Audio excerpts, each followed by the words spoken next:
qui fait cette ingénierie sociale et tout ce qui a pu se passer. Je ne vais pas garder la parole bien longtemps, je vais passer la parole directement à Bruno. Qui est...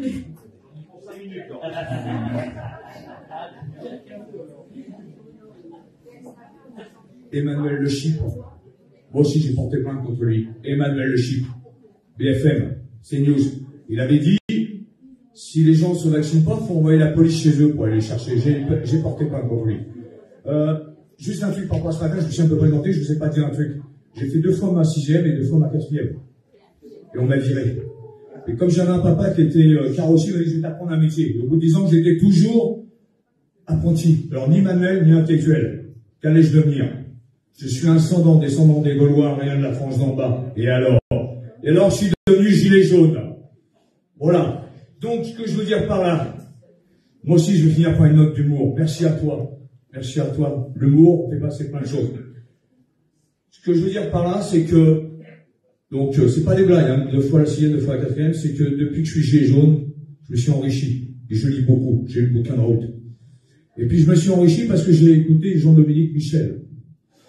Merci, monsieur, vous êtes un super pédagogue. Je me suis enrichi parce que j'ai rencontré Étienne Chouard. Je me suis enrichi parce que j'ai rencontré des avocats. J'ai rencontré le docteur Fouché. Et par contre, j'ai appris, je connaissais pas ce mec. J'ai appris Laurent Alexandre. Donc, ce que je veux dire par là, c'est que je me suis enrichi. Et grâce à, depuis 5 ans, 4 ans et demi, j'ai rencontré beaucoup de monde. C'est ça la richesse. C'est pas l'argent, c'est notre propre vie. Je vais pas être long. Je voulais vous dire que ça fait 4 ans et demi, et pendant 4 ans et demi, ça fait ma 4e réunion. Mais à un moment donné, alors je me suis enrichi aujourd'hui. Le monsieur tout à l'heure qui a porté un dossier, si on arrive à virer cette oligarchie mafieuse satanique, et à un moment donné, le dossier que vous avez, 47 millions de fois qu'il va falloir le faire, hein, ça coûte du pognon quand même. Hein. L'argent, le cancer de l'âme, c'est ça qui nous fout dans la merde. Parce que l'argent a toujours été le moteur de l'humanité, mais à un moment donné, il va falloir passer à autre chose que l'argent. L'amour entre nous, la fraternité, c'est pour ça qu'on est là. On a envie de changer le système. Alors je vais finir. Je me suis enrichi, j'ai rencontré beaucoup de monde, j'ai rencontré des potes ici là qui sont gilets jaunes. Je les ai vus à Marseille, je les ai vus partout. Ça, c'est ça la richesse. Et je voulais vous dire une chose. Merci, je me suis encore enrichi cet après-midi. Je vous ai écouté, j'ai encore de l'espoir, mais par contre, on est un certain nombre là. Mais il y a des millions de gens qui ont envie de passer à autre chose. Je croise les doigts qu'il n'y ait pas ce truc, cet engouement pour qu'on passe à la révolution. Là, je vais avoir peur. Parce qu'il y aura du sang. Si seulement on pouvait passer par tout ce que vous avez dit ce matin, par la loi légale, je croise les doigts. Puis si on n'y arrive pas, moi je suis un combattant, j'irai. Et par contre, il y a un truc, les amis. C'est ça qui va nous permettre d'y arriver. Tous unis. Merci à vous. Bravo.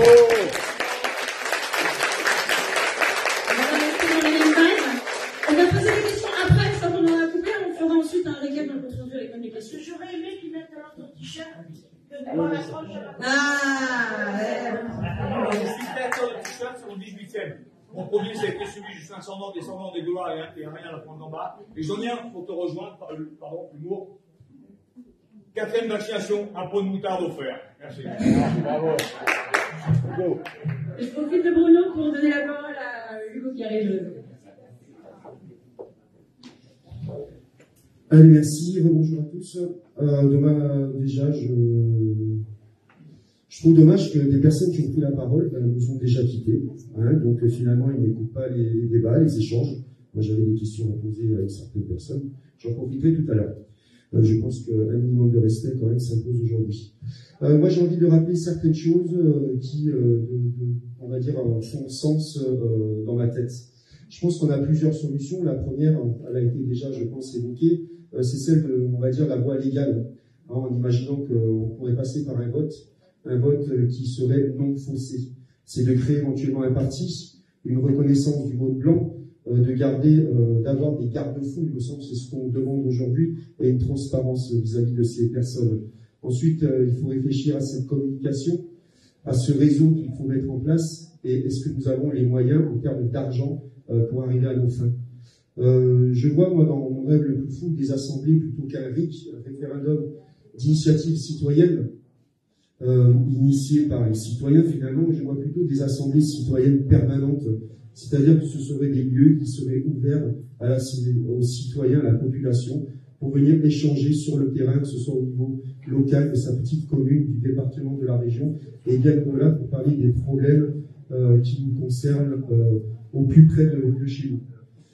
Ensuite, j'ai envie de dire qu'il faudrait peut-être tisser cette fameuse toile d'araignée et ce maillage au niveau national. C'est ce qui nous manque, je pense, aujourd'hui, puisque cela nous permettrait finalement de pouvoir, en quelques clics, finalement, diffuser un message auprès du plus grand nombre.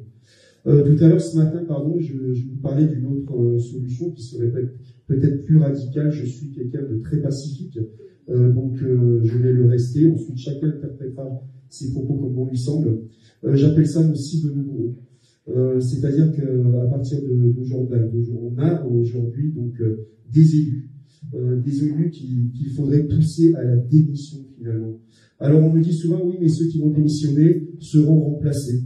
Eh bien moi je pense que non, puisque si le peuple, si les citoyens sont derrière ces gens, qui voudront prendre la place de ces gens-là finalement s'ils savent que nous sommes derrière leur basket. Ces gens-là amènent leurs enfants à l'école, ces gens-là vont faire leurs courses. Ces gens-là, nous savons où ils habitent et nous savons où les trouver. Ce sont simplement les simples valets de cette oligarchie et du pouvoir. Donc ce maillage, cette toile d'araignée doit peut-être un jour s'effondrer. J'ai envie de dire aussi attention dans notre construction, attention à ceux qui traînent des casseroles, à ceux qui sont éventuellement des anciens élus, ceux pour qui beaucoup de monde aujourd'hui ne vont plus s'exprimer et ne vont plus dans les urnes.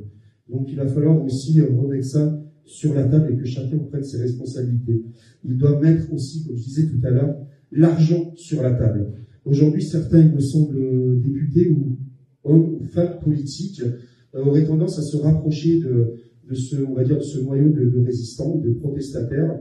Et bien moi, j'ai envie de leur dire, aujourd'hui, vous touchez des indemnités de mandat, vous touchez un salaire, est-ce que vous êtes prêts demain à poser l'argent sur la table pour créer dans vos circonscriptions des assemblées citoyennes permanentes pour laquelle vous allez mettre à disposition des secrétaires, mettre des attachés parlementaires qui vont venir prendre finalement le courant et vraiment ce que vous avez à dire. Je me dépêche, mais j'ai au moins une demi-heure devant moi puisque effectivement ma parole va être un peu équilibrée. Non, j'ai presque fini.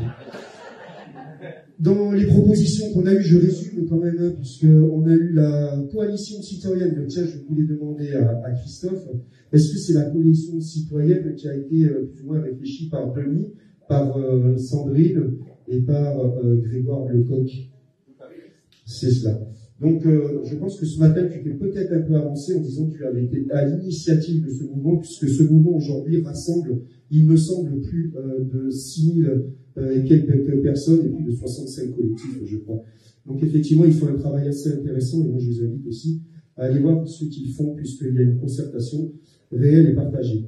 Christophe disait qu'il était à l'initiative de l'idée des 577. Ah, des 500, donc, et pas de la coalition. Je rejoins la coalition. Tu as rejoint. Excusez-moi, j'ai mal compris, je m'en excuse.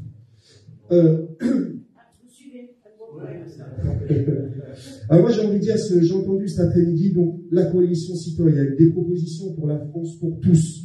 J'ai entendu les communs, l'unifier, les médias, etc., la CPAL, la CAF, et entre autres. On a eu la Concorde 17.11 avec des écritures et un programme. On a eu les divergents, l'éveil avec le sport, la compétition, la conférence, la médiation. On a eu également, on a eu Monsieur Jean-Marc Fontaine avec les mots Fontanet avec l'évolution citoyenne. On a eu Jean-Pierre, Joseph, Valérie Boulon et moi-même. Mais j'ai envie de vous poser la question, à quel moment est-ce qu'on va coréguler, à quel moment on va travailler ensemble sous une même seule étiquette. Aujourd'hui, nous sommes tout le monde malheureusement trop dispersés, trop dilués. Comment se reconnaître, comment s'agglomérer pour faire bloc, tout simplement. Et puis, je vais terminer. J'espère que je n'ai pas été très long. Je cherche la dernière question qui doit être quelque part par ici. juste sauté une ligne, ce n'est pas grave, il me semble que j'ai quand même fait le tour. En tout cas, merci à tous. Bravo.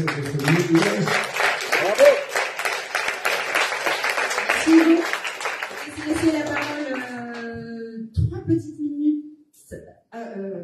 Du coup, je vais faire l'inverse. Je vais la parole 3 petites minutes à Alain Lozo. Pour essayer d'additionnel, dans l'additionnel. Je voudrais vous dire bonjour à tous et m'excuser d'ores et déjà par rapport à une partie des Gilets jaunes pour lesquels je m'étais engagé à donner la stratégie des Gilets jaunes de Nice. Cependant, on peut éventuellement se voir après si vous avez des questions à poser. Alors, je vais vous mettre en évidence qu'il y a une grosse problématique en France, et vous le savez tous, c'est sur les votes. Et que le RIC, ou que ce soit aujourd'hui notre Constitution, nous avons un gros problème. Ce gros problème, il est le suivant, c'est que nous sommes toujours dans une division. Vous avez toujours le choix dans une parité ou entre un choix 1 et un choix 2. Ok, par rapport à un changement de loi. Et donc, par voie de conséquence, je vous invite tous à réfléchir sur une méthode que j'ai héritée des anciens parce que je suis un observateur. C'est-à-dire, il faut rentrer dans une règle à 3 choses. C'est-à-dire, quand on est dans la dualité, la main qui s'oppose à l'autre main, vous avez votre cœur. Vous avez votre esprit, et là, vous voyez que vous pouvez peut-être réfléchir votre main. Et votre main qui était droite et qui devient gauche, lorsqu'on a un changement dans l'observation, m'a porté cette réflexion. Aujourd'hui, certains veulent être dictateurs. Ils veulent nous imposer le vote et nous interdire l'abstention. J'ai résolu ce problème-là en réfléchissant pour toute l'humanité. Je ne veux pas être prétentieux, je vous donne que toutes les personnes qui sont là soient porteurs de cette idée. Alors, c'est la suivante. D'abord, vous verrez qu'il n'y a plus d'abstention parce que celui qui ne va pas voter et qui est inscrit sur des listes électorales et qui ne va pas voter, j'ai appelé ça le vote souverain et le vote contre proposition 1 ou 2 ou dans la parité. Ce qui veut dire que si le vote souverain est positif, eh bien, le choix 1 ou le choix 2 sont reportés dans une commission citoyenne. Il ne resterait plus que donc que le vote blanc pour faire plaisir à des gens qui veulent garder le blanc. Voilà. Le vote nul serait donc terminé, et là on se retrouve dans une tripartite, 33, 33, 33. Et on arrive forcément à une majorité. Il ne reste plus que le 1%, et ce 1%, c'est peut-être les blancs. Voilà. Et ceci peut se développer dans un développement que certains appellent la synarchie. Les Celtes faisaient appel, je dirais, à une forme de trinité. Les Bretons se reconnaîtront. Et les Égyptiens parlaient de la fleur de vie. Alors, je vais vous faire voir juste un petit papier, mais je vais pas vous le faire passer, parce que c'est un brouillon que j'ai voulu qu'Étienne Chouard développe, malheureusement. Voilà. Et là, vous voyez, c'est le développement cellulaire. Il y a un vétérinaire ici tout à l'heure avec qui j'ai discuté. C'est exactement la conception de la vie dans le ventre d'une maman une fois que l'ovule a été fécondé. Et là, toutes les bulles ici sont la représentation de cercles, de communs, de commission nationale d'électricité, du corps, et ça peut, lorsqu'on agrandit les choses, représenter une nation, ça peut représenter une commune. Il suffit simplement de zoomer, de rétrécir, et là, vous avez le principe de la vie, c'est la respiration. C'est la méditation. Au centre, vous avez le Conseil des sages. Ce Conseil des sages, dans le RIC, dans les assemblées constituantes, il doit être là impérativement avec 3 générations. Pourquoi? Parce que nos anciens ont toujours passé le relais. Et je comprends qu'on nous isole de plus en plus, qu'on nous sépare, parce qu'on ne peut pas passer le relais. Et ce que vous voyez ici, entre chaque intersection, c'est le contact, c'est la communication. Et comme vous voyez plusieurs cercles autour, c'est que nous formons un tout. Vous pourriez voir la Terre, vous pourriez voir les nations, c'est une question d'esprit. Maintenant, si vous avez des questions à poser, et si vous voulez avoir plus, je dis, de renseignements, eh bien, ça sera plus tard. Moi aussi, je crois au royaume des fées. Comment? Moi aussi, je crois au royaume des fées. Au royaume des fées. Alors, c'est pas de la fée, c'est la vie. Je t'invite à regarder comment se développe la vie. Oui, absolument. Je travaille chez Kodak et tu travailles en 3 couleurs, soit en couleur positive ou négative, et au milieu, eh bien, tu as la décomposition de la lumière. Et c'est la vie sur tous les niveaux.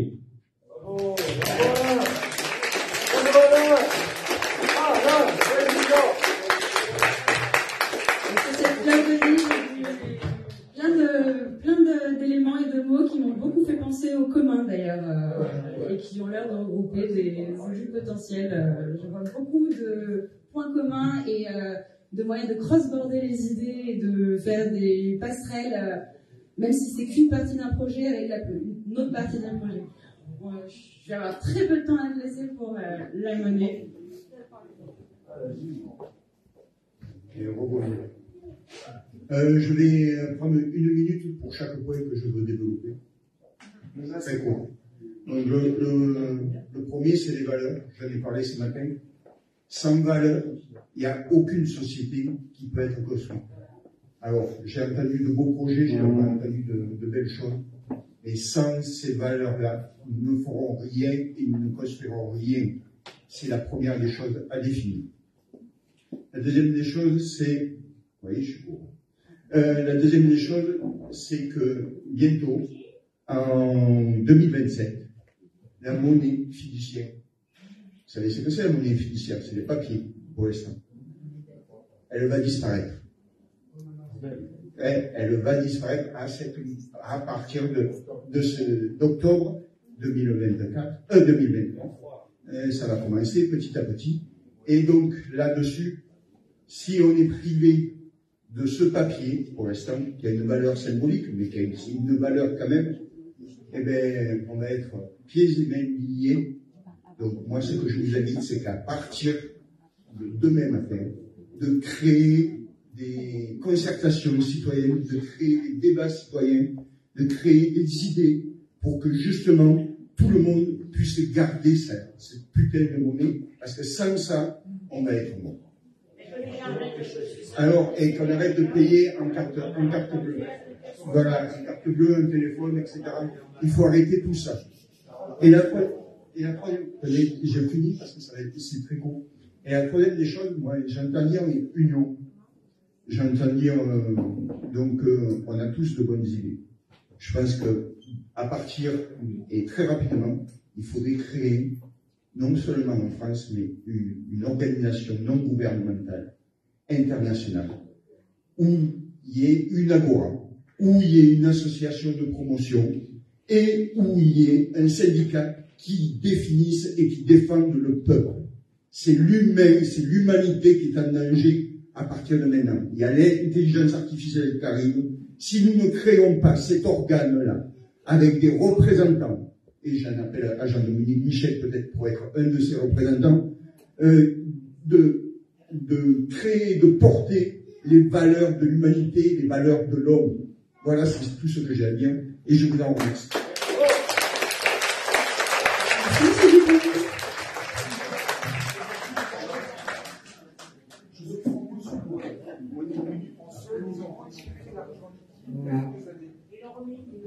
Allez, Rémi.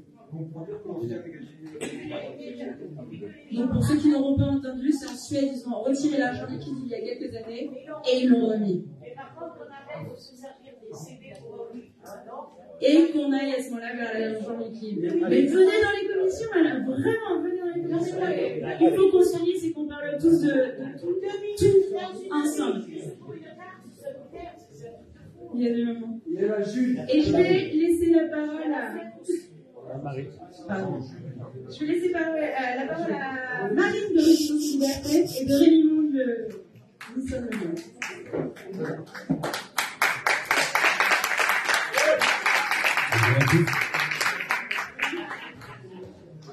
D'abord, avant de commencer, je vous remercie tous d'être là. Et à l'image de ma prise de parole ce matin, j'aimerais qu'on applaudisse bien fort Gérard, son travail qui a permis notre présence à tous aujourd'hui, cette présence constructive. Merci Gérard. Merci tout le monde. Merci à nous tous. Et justement, on a discuté hier avec Marine et on discutait de l'utilité de ce genre de réunion. Et ça fait bien longtemps que je dis que justement, on en a besoin. Et je discutais tout à l'heure à midi avec quelqu'un qui me disait, mais qu'est-ce que tu en penses aujourd'hui de cette réunion? Est-ce que quelque chose va ressortir?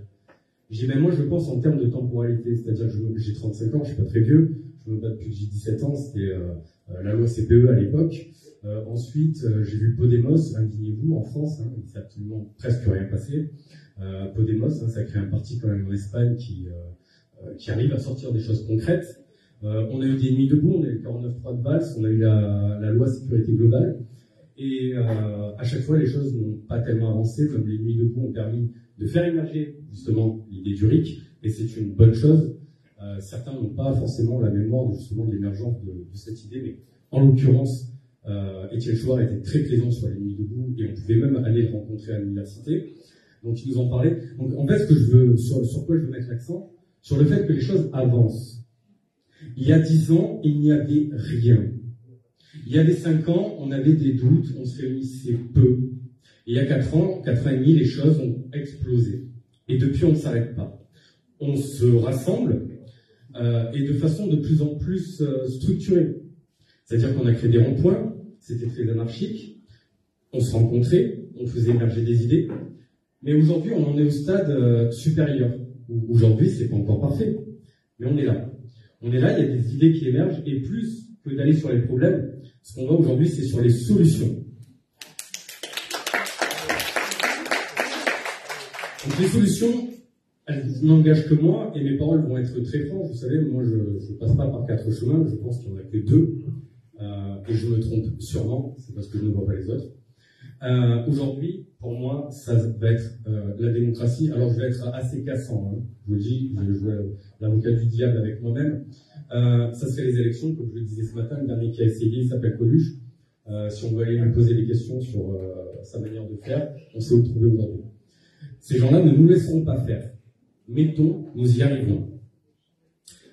En Grèce, ils y sont parvenus, ils les ont plongés dans le noir.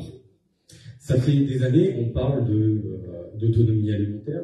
Je crois que c'est toi, justement, qui parlais de valeurs premières et de revenir à des valeurs essentielles et arrêter d'aller sur le consumérisme. Je suis absolument d'accord avec toi. Ça fait 5 ans qu'on demande à tout le monde de se préparer au pire. Parce que si demain, il y a un choc, ou même on gagne, le choc, on l'aura avec pleine face, il faudra pouvoir se préparer.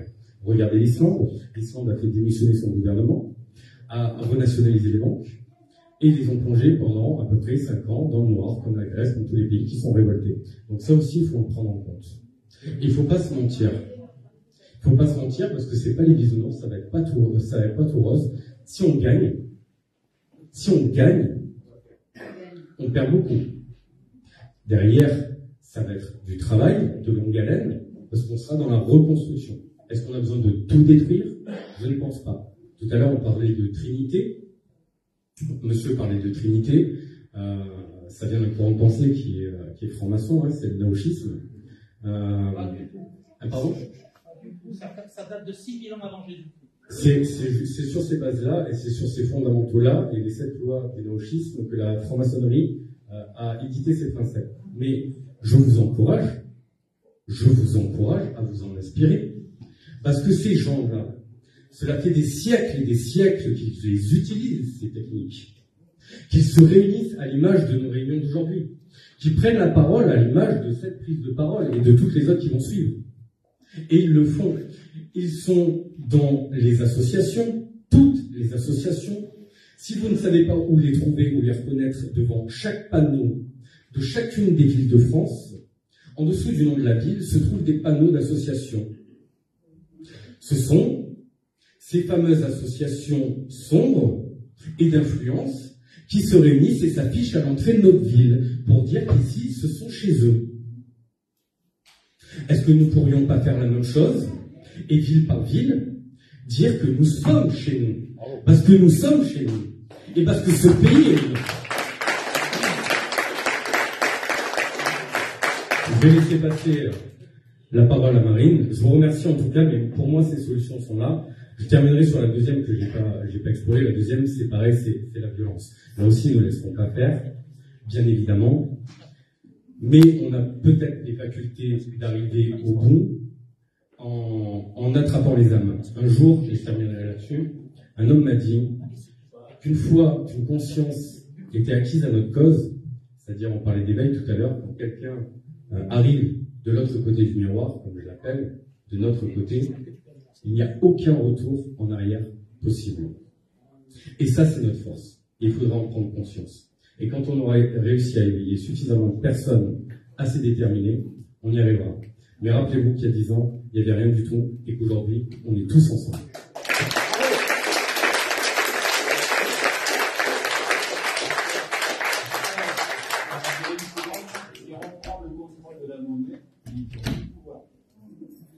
Oui. Allez. Eh ben, moi, je suis lyonnaise, j'ai 36 ans et ça fait 2 ans que je suis dans la rue et active. Et j'ai connu les Gilets jaunes et toutes les actions depuis 7 ans, enfin depuis 2017. Donc, je pense que vous êtes à peu près très représentatif de tous les mouvements qu'on a pu croiser ces dernières années. Le plus intéressant aujourd'hui, je pense que c'est l'union. C'est pas forcément le débat ou le niveau d'éveil de chacun qu'il y a dans cette salle. L'essentiel, c'est le déplacement et le fait qu'aujourd'hui, j'ai l'occasion de vous rencontrer, parce que vous avez de l'expérience. Moi, j'ai que 2 ans d'expérience sur le terrain. Et moi, aujourd'hui, si je suis là, c'est pour prendre le numéro de téléphone de chacun de vous, pour après, justement, développer vos actions, votre niveau d'éveil, vos connaissances personnelles. Moi, honnêtement, je m'en fiche. Moi, ça fait plus de 10 ans maintenant que j'essaye de m'éveiller. Et l'éveil, pour moi, il est personnel. Je n'ai pas besoin de savoir quel est votre fond de pensée. Je veux juste savoir ce qu'on pourra faire ensemble pour évoluer. Moi, mon action à Lyon, ça fait 2 ans que je pose des pancartes sur le terrain.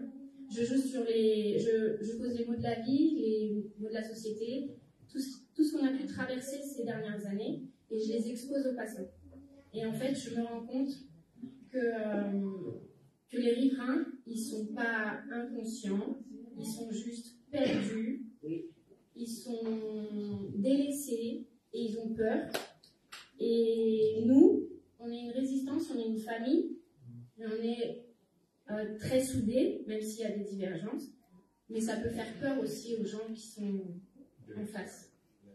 Donc je pense qu'il y a un travail de communication qu'il va falloir faire, peut-être un petit peu moins sur les réseaux pour être un petit peu plus ensemble sur le terrain.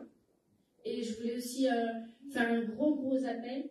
Il y a la jeunesse qui est dans la rue, ils sont seuls, ça fait des années qu'ils sont oubliés, avec la pandémie ils ont été mis de côté.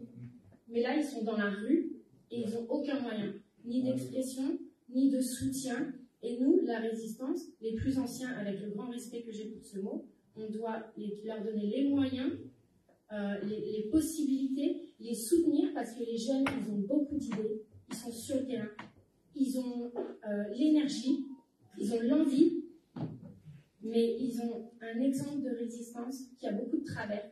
Ça veut dire qu'au lieu de s'écouter, comme aujourd'hui, on est plus dans le « je ne suis pas d'accord », moi je pense pas comme ça, et aujourd'hui c'est pas ça qu'on veut, on n'est tous pas d'accord dans une famille, moi j'aime pas tel tonton, j'aime pas telle grand-mère, et pourtant on est une famille. Il faut qu'on montre ça à la jeunesse, qu'ensemble on est différents, mais c'est ce qui va faire notre force.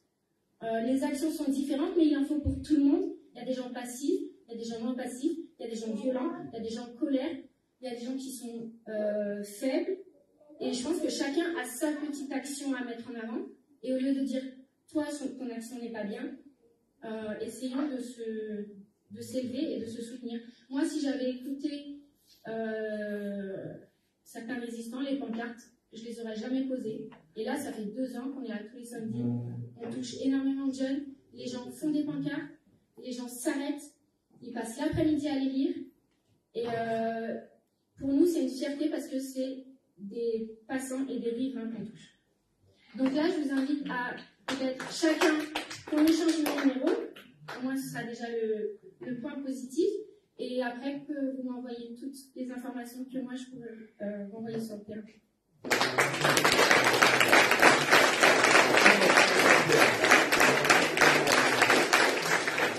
Je vais faire une pub pour le collectif des mamans louves. On parlait de parents engagés. Je pense que Roxane a fait un gros travail ces dernières années. Ils ont d'ailleurs sorti un bilan sur les conséquences du Covid sur la santé des enfants par rapport aux masques. Et ça, c'est un bilan qui est très intéressant, qu'il faudra qu'on puisse exploiter. Et en fait, Roxane Chaffet, le 8 juillet, avec Pierrick Thémon, organise un festival dans la région Rhône-Alpes sur la Rajasse. C'est le 8 juillet. Toute la résistance est invitée. C'est important qu'on puisse mettre ce festival en avant. Il y aura beaucoup de personnes engagées. C'est pour les enfants, pour des associations. Les fonds seront reversés à des associations pour les enfants. Je pense que c'est des dates qu'il faut noter dans vos agendas. Et ça nous servira également de resserrer les liens, de nous ressouder. Et les enfants, ça devrait être notre priorité.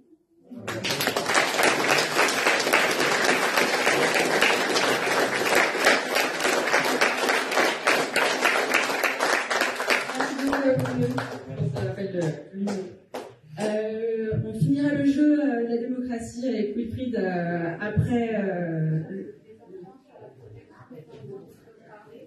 sur la protection des enfants et on pourra tous parler de plein de choses.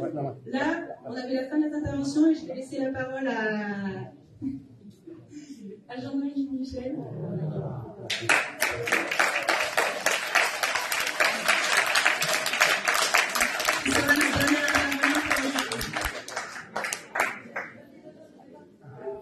Merci, bonjour à tous.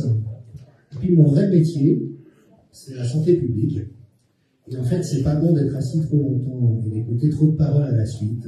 Alors, j'allais vous proposer quelque chose d'un peu imprévu, mais si vous le souhaitez, simplement de fermer les yeux quelques secondes, ou de vous lever et de vous étirer, bailler.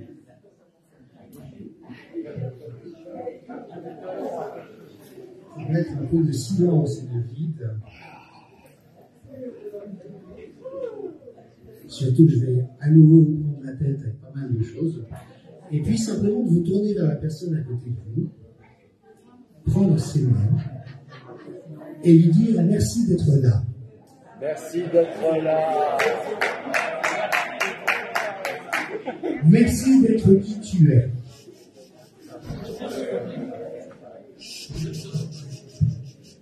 Et j'avais été très touché par le mouvement des Gilets jaunes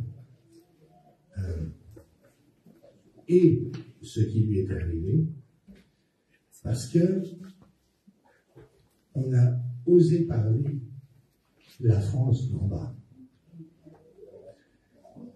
Alors qu'il s'agit de la vraie France, pas la France du spectacle ou de la corruption, mais la vraie France.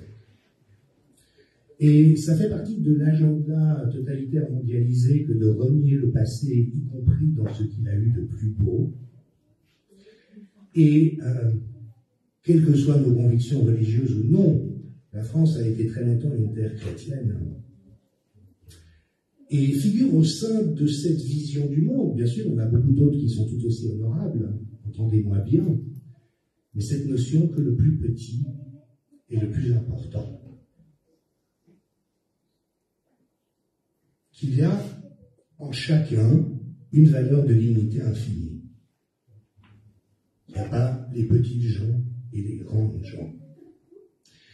Et moi qui ai grandi avec mes cheveux qui ont blanchi en cours de route dans cette France-là, ou plutôt limitrophe dans cette Suisse-là, je suis, comme vous tous, estomaqué de voir la destruction du monde dans laquelle nous sommes engagés, mais pas seulement du monde qu'on a connu, parce qu'on peut considérer que le temps passant, il est naturel que les choses changent, mais de toutes les valeurs qui faisaient tenir ce monde.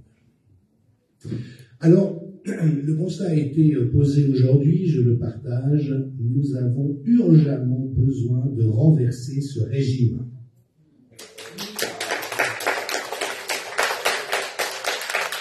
Et bien sûr, je ne dis pas Macron, je ne dis pas le gouvernement, je dis ce régime. Et cela, vous l'avez évoqué, ça n'est pas la finalité, c'est le moyen. Et on a entendu tout au long de cet après-midi une certaine confusion, mais qui est naturelle. Vraiment, je jette la pierre à personne. C'est juste comme ça que l'univers mental est configuré aujourd'hui. On a dit, par exemple, il faut faire un coup d'État démocratique. Il faut détruire le système. Mais voyez l'inversion, le coup d'État a eu lieu. C'est pour ça qu'il faut renverser ce régime. Il ne s'agit pas de prendre le pouvoir, il s'agit de reprendre le pouvoir. Il s'agit de restaurer la démocratie et l'état de droit qui n'existent plus aujourd'hui. Vous avez peut-être entendu cette saillie étonnante de Macron il y a quelques jours. Nous voulons rebâtir un nouveau système de santé, mais tant que nous n'aurons pas tout détruit, ce sont eux qui sont en train de détruire. Et donc aujourd'hui, on nous fait passer pour les séditieux, pour les contestataires et pour les fascistes, alors que la seule aspiration que nous ayons est celle de restaurer ceux qui n'auraient jamais dû lâcher et de mettre en échec ceux qui se sont attaqués à cela. Alors, nous ne sommes plus en état de droit, nous ne sommes plus en démocratie, c'est une cruelle vérité. Si nous étions en état de droit et démocratie, Macron aurait été destitué depuis longtemps et incarcéré depuis longtemps.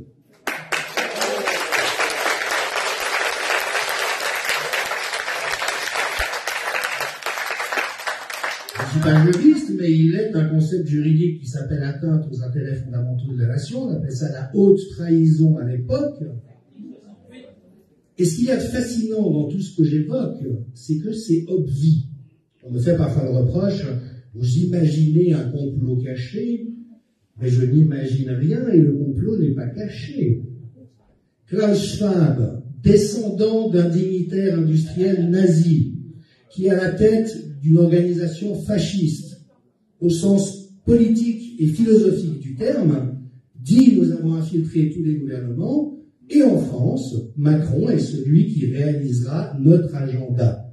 Donc ça veut dire que nous avons à la tête de l'État un agent étranger qui s'attache à détruire la France et à détruire la Constitution, l'État de droit et la démocratie. C'est ça la réalité. Vous savez que quand Macron était chez Rothschild, il a été en charge de piloter la vente du secteur alimentaire de Pfizer à Nestlé. Le genre de commission dans ce genre de situation s'élève aisément à 10 ou 15 millions d'euros. Il n'émarge pas à son patrimoine. Où sont passés les millions de Macron? C'est pas qu'il veut gagner des millions, c'est qu'il veut cacher des millions. Et pourquoi les médias nationaux n'enquêtent-ils pas sur cette question-là? Vous savez que 20 personnes de McKinsey se sont mis à plein temps au service d'Emmanuel Macron pour sa première élection. Il leur a après accordé à cette cabinet de conseil pour des milliards et des milliards d'euros de contrats. C'est typiquement le genre de situation qui est illégale. Et vous savez également que Macron a été élu la première fois à la faveur d'un putsch judiciaire. Le parquet national financier, sa présidente, a reconnu avoir reçu des instructions pour hâter une procédure pour des griefs qui concernaient à l'époque à peu près 260 députés, mais il fallait absolument torpiller la candidature de François Fillon, et donc l'appareil judiciaire a été instrumentalisé pour parvenir à cette fin.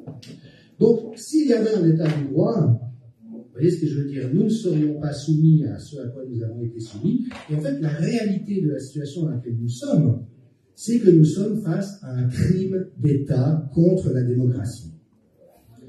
Un avocat suisse, maître Jacques Schroeder, a fait la liste de toutes les violations du droit civil, du droit pénal, du droit constitutionnel et des conventions internationales, notamment celles qui touchent à la bioéthique et aux droits de l'homme, faites par nos gouvernements.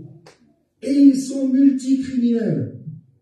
Et c'est ça la difficulté à laquelle nous sommes confrontés. Quand les autorités de l'État, quand l'appareil de l'État, quand la justice, l'exécutif, le législatif sont criminels, se comportent de manière criminelle, commettent des crimes, quelle est la ressource à notre disposition pour les mettre en échec? Et une nouvelle fois, tout ceci est organisé à un niveau collectif. Alors, promis, je ne referai pas l'historique de la crise Covid, mais non pas pour rappeler que les masques, par exemple, ne servent à rien, mais pour montrer la mécanique du coup d'État et du crime contre la démocratie, rappelons quand même un certain nombre de fondamentaux. Aucun plan pandémie au monde ne prévoit rien de ce qui nous a été infligé.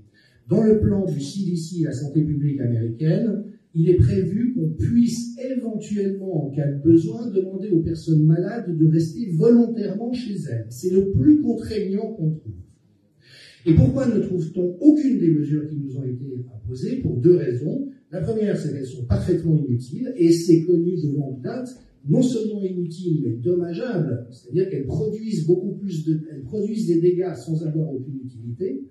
Et ça, c'est rappelé dans tous les plans pandémie de l'OMS jusqu'en 2019. Pas de confinement, pas de fermeture des frontières, pas de couvre-feu, pas de masque, pas de passe. Rien de tout ça, c'est inutile et dangereux.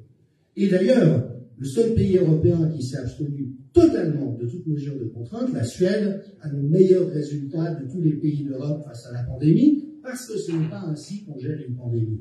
Et la deuxième raison, c'est que c'est une violation gravissime des droits individuels, et qu'il est un principe, c'est qu'on n'impose rien à la population si ce n'est pas absolument nécessaire, à coup sûr efficace, et de la manière la plus limitée possible. Or, qu'avons-nous vu? Nous avons vu des gouvernements qui, de manière coordonnée, et si on en cherche la cause, on peut se tourner du côté de McKinsey ou de l'OMS, se sont employés à faire paniquer la population. Des scientifiques britanniques et allemands l'ont admis. Nous avons participé à des conseils soi-disant scientifiques avec le mandat de trouver les verbalisations les plus anxiogènes pour la population. Or, il y a un principe que vous trouvez dans tous les textbooks épidémiologiens sur les épidémies respiratoires, y compris de l'OMS, c'est qu'on ne fait surtout pas paniquer la population. Et que si on doit mentir de manière vertueuse, c'est toujours dans le sens de réduire la réalité du danger, mais en aucun cas de l'impliquer. Les meilleures études des meilleurs épidémiologistes au monde ont montré dès le mois de février 2020 que nous faisions face à une épidémie bénigne. Bénigne. Le gouvernement britannique, ce sont les Lockdown Files qui l'ont révélé, a été informé en février 2020 que la maladie n'était pas suffisamment grave pour justifier une vaccination généralisée de la population. En février 2020. En mars 2020, on avait déjà à peu près les chiffres, ils ont été confirmés depuis. En dessous de 70 ans, le Covid était moins dangereux, létalité et morbidité que la grippe annuelle. Et c'est sur la base de ce truc-là qu'on a fait paniquer la population entière, de surcroît en privant de soins les malades qui en avaient besoin. Et je rappelle encore une autre donnée, c'est qu'on sait aujourd'hui par l'analyse des eaux usées que le Covid circulait à partir du printemps 2019 en Europe. On a des traces en Italie, en Espagne, au Brésil, en France, etc. Pourquoi n'y a-t-il pas eu d'épidémie entre printemps 2019 et mars 2020 ? Simplement parce que les médecins ont soigné les gens. Et d'ailleurs, une étude vient de sortir montrant que la moitié des décès Covid est due en fait à des infections bactériennes provoquées souvent par les respirateurs avec lesquels on a intubé les gens. Et donc, tant que les médecins soignaient avec l'azithromycine et les remèdes de circonstance, c'était une épidémie aussi tranquille qu'il était possible d'avoir. Et donc, tout le reste est une construction. Et c'est la réalité de la difficulté dans laquelle nous sommes, c'est que nous sommes désormais, quelques grands penseurs comme Baudrillard, Maffezoli, Guy Debord l'avait dit de longue date, dans une société du simulacre. C'est-à-dire qu'on peut créer des fictions, et si elle est martelée avec suffisamment d'insistance et de massivité, notamment par tout le système médiatico-politique, et ben les gens, ma foi, se façonnent dans cette réalité. J'ai beaucoup entendu parler du référendum d'initiative citoyenne. Étant en moitié suisse, je peux être relativement acquis à la cause. Mais il faut savoir qu'il y a eu 3 votations. Il y a déjà eu 2 votations sur la loi Covid, et nous allons en avoir une dans quelques semaines. Et la population, d'après les sondages, va à nouveau soutenir les lois coercitives à hauteur d'à peu près 2/3. Mais pourquoi ? Parce qu'ils ignorent totalement la réalité des faits. L'immense majorité des gens restent convaincus qu'on a échappé à une épidémie la plus grave depuis la grippe espagnole, que tous les remèdes qu'on a évoqués étaient en fait des remèdes de charlatans, qu'il était absolument nécessaire de se terrer, se masquer et de se faire injecter avec une expérimentation médicale qui est interdite en population générale. C'est un crime contre l'humanité. Et donc l'immense majorité des gens sont captifs de ce narratif.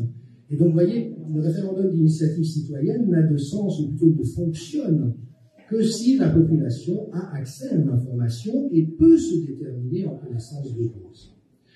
Alors, l'agenda fasciste mondial, je prends quelques minutes, je m'en excuse, mais pour vraiment définir les choses. C'est vrai que souvent, on nous accuse d'être trop virulents, ou de brandir des concepts comme crime contre l'humanité de manière tout à fait outrancière, alors qu'en ce qui me concerne, je m'emploie à être le plus précis possible.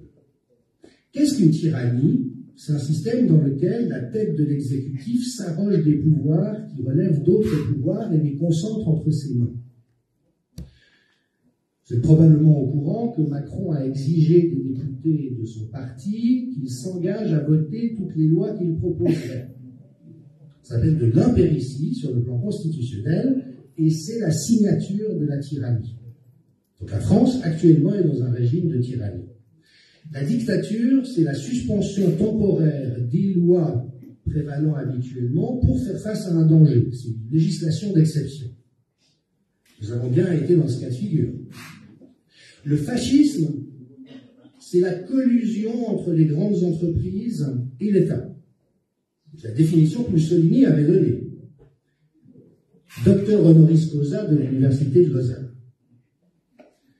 Eh bien, nous sommes dans un système fasciste, c'est-à-dire qu'une firme, des firmes criminelles multirécidivistes, je rappelle que l'ensemble des laboratoires pharmaceutiques a écopé pour 100 milliards de dollars d'amende au cours des 23 dernières années pour fait de corruption, falsification des données, homicide indirect, essais thérapeutiques illégaux.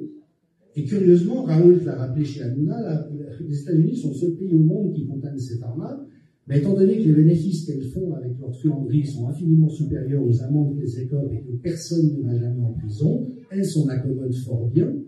Et donc on a eu cette scène extraordinaire chez Hanouna, où Raoult disait ça, mais est-ce que vous savez que Pfizer a été condamné, alors c'est 10 milliards de dollars pour Pfizer. Et Hanouna de tomber des nues en disant, mais vous êtes sûr, est-ce qu'on peut vérifier ça? Ça se trouve sur Internet. Et donc, mais quel est le métier de ces gens? Vous cliquez condamnation États-Unis pharma, vous avez toute la liste qui sort. Et donc aujourd'hui, on a une caste de journalistes, avec tous les guillemets d'usage, qui ne sont plus que les propagandistes de l'agenda fasciste mondialisé qui est entre les mains de Klaus Schwab. Le World Economic Forum, c'est un cercle de riches et d'entreprises richissimes qui s'est arrogé le droit, à l'écart de tout processus démocratique, de décider de l'évolution de la politique mondiale et de la politique des États, en se vantant du fait qu'ils avaient placé leurs pions dans les différents étages du système, et avec une collusion d'oligarques et de psychopathes. Alors là encore, ça demande de préciser les termes. Je vous rappelle l'analyse du psychiatre italien Segadori sur Emmanuel Macron, où il disait « Ce mec est un psychopathe et rien n'est plus dangereux que d'avoir ce genre de profil à la tête de l'État. » J'ai un petit peu raffiné l'analyse, ce n'est pas un psychopathe, c'est un sociopathe. Quelle est la différence? Le psychopathe est un meurtrier sanglant, c'est les éventreurs, les violeurs, les égorgeurs. Le sociopathe, c'est la même chose, sauf qu'il ne fait pas couler le sang lui. Il instrumentalise d'autres pour faire couler le sang, et on l'a vu avec l'épisode des Gilets jaunes. Combien de mutilés, combien de nassés, combien de violentés. Et il faut savoir que les sociopathes jouissent de ces situations. C'est leur jouissance. Et c'est d'ailleurs une question méthodologique qui nous est posée, c'est qu'actuellement la stratégie de Macron est la stratégie de la violence. Et si nous répondons à ça avec toute la colère juste qui nous anime, en entrant dans le jeu de la violence, nous ne faisons que faire son jeu, car il ne demande rien d'autre. Et la triste réalité, mais ça n'est pas une nouveauté, plusieurs personnes ont évoqué le devenir de l'espèce, et c'est tellement important, de manière répétitive, nous nous retrouvons dans des situations où des fous furieux, des sociopathes ont pris le pouvoir. C'est le cas à chaque épisode totalitaire. Et le problème, c'est que la plupart des gens n'arrivent pas à reconnaître, n'arrivent pas à faire la différence entre une illusion et une réalité, entre un sociopathe et quelqu'un de normal. Et je le cite souvent, mais Albert Jacquard l'avait rappelé en 1994 en disant « Attention, nous sommes en train de créer un monde dangereux car les sans foi ni loi ont un avantage compétitif et on nomme des gens conformes au poste de responsabilité, c'est-à-dire ceux qui n'oseront jamais s'opposer. » Et aujourd'hui, quand on regarde autour de nous, effectivement, on trouve une somme de sociopathes, de délinquants et de criminels aux commandes qui est absolument vertigineuse. Il n'y a jamais eu autant de députés et de ministres condamnés qu'à l'heure actuelle. Donc vraiment, les criminels et les délinquants sont aux commandes et pervertissent tout l'appareil d'État pour lutter contre, déjà, défaire tout ce qu'il y avait de bon et de vertueux dans notre société, mais aussi lutter avec tous les moyens disponibles contre ceux qui y retiennent. Alors on va aborder évidemment la question du complotisme. Parce que j'ai eu le privilège de co-préfacer avec Ariane Milgrand la traduction en français d'un livre d'un professeur de sciences politiques américain.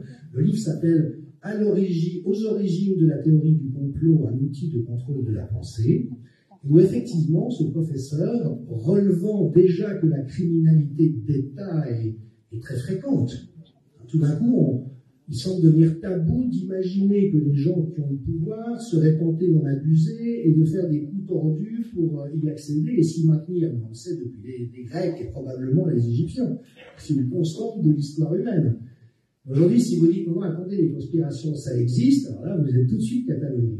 Et ce que Leslie Heaven's a montré, c'est que c'est l'inverse. Dès lors que l'étiquette complotiste est utilisée de manière massive, c'est qu'il y a à coup sûr des crimes d'État contre la démocratie qui sont en cours et que ça sert à faire écran. Alors, tout le monde a à l'esprit le rapport Warren sur l'assassinat du président Kennedy. Son neveu est en train de se présenter à la candidature à la présidence aux États-Unis et il a dit dans plusieurs interviews, bien sûr que c'est la CIA qui a fait assassiner mon oncle. C'est de notoriété publique et la CIA de connivence avec les principales mafias. C'est-à-dire le fascisme, l'État et les grandes industries. Et d'ailleurs, parce que mettez ce mot comme ça, c'est plus que font les médias sur les gens qui sont des opposants. Fascistes. Je l'ai déjà fait, mais je le refais volontiers, c'est la collusion entre l'État et les grandes entreprises. C'est la définition de Mussolini. Mais alors, cela dit, peut-être qu'on peut garder ça pour après. D'accord, merci beaucoup. Et lorsque les Twitter Files, une autre série de dossiers qui ont été divulgués récemment ont montré, c'est qu'en fait, l'appareil d'État américain, donc la sécurité intérieure de l'FBI et la CIA, conspirent depuis des années avec le camp démocrate et l'État profond pour empêcher que certaines informations arrivent à la population. Alors pour Leslie Heaven-Smith, évidemment, l'archétype du crime d'État contre la démocratie, c'est la guerre en Irak. Et la fameuse fiole brandie par Colin Powell, qui semble-t-il n'était pas au courant, il paraît qu'il était furieux de découvrir après coup qu'ils s'étaient fait couillonner, vrai ou faux. Enfin, il brandit ça, ils imposent un truc, et puis en fait, c'était tout factice. Vous vous souvenez peut-être aussi de cet épisode d'une infirmière koweïtienne en larmes qui expliquait comment les Irakiens étaient arrivés dans une pouponnière, avaient sorti les prématurés, les avaient jetés par terre, elle pleurait, tout le monde a été ému, ouais, il faut faire la guerre contre Saddam Hussein. C'était la fille de l'ambassadeur américain koweïtien à Washington, et une boîte de com avait été mandatée 10 millions de dollars pour créer ce truc larmoyant qui évidemment fendait le cœur de tout le monde. Et ça, ce sont des processus continus au niveau de l'État et des médias. Récemment, bombardement par les Russes d'une maternité en Ukraine, tout était monté. Les gens en scaphandre alors que le caméraman, il n'a rien du tout. Il faut savoir que c'est au cœur de ce genre de manipulation. Et donc, nous sommes dans cette logique de crime d'État contre la démocratie. Et évidemment que la rétention d'informations a pour but d'induire les gens, et notamment les parlementaires, en erreur. Si les parlementaires américains sont convaincus que Saddam Hussein a des armes de destruction massive, c'est une autre histoire d'avoir l'accord pour la guerre que si on les informe du fait que ce n'est pas le cas.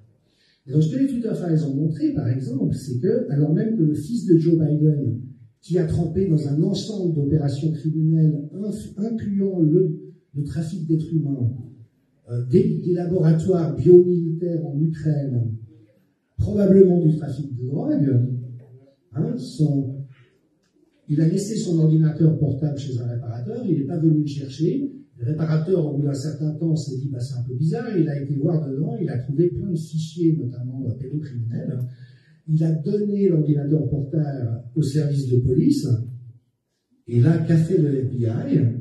Elle a pris voix avec tous les réseaux sociaux pour que cette information soit censurée. On était à la veille de l'élection présidentielle américaine, et les médias mainstream n'en ont pas du tout parlé.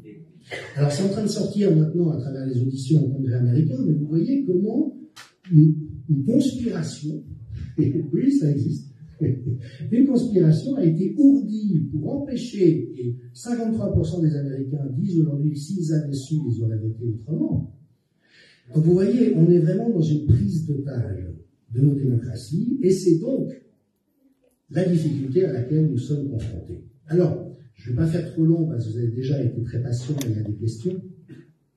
Mais il faut savoir qu'on retrouve dans ce qui se passe aujourd'hui des traces extrêmement préoccupantes, notamment de financement, de ceux qui à l'époque étaient les principaux financeurs du régime nazi, et notamment les Rockefeller. Aux États-Unis, mais il faut aussi savoir que Prescott Bush, le père d'un président et le grand-père d'un président américain, était un des principaux financeurs du parti nazi.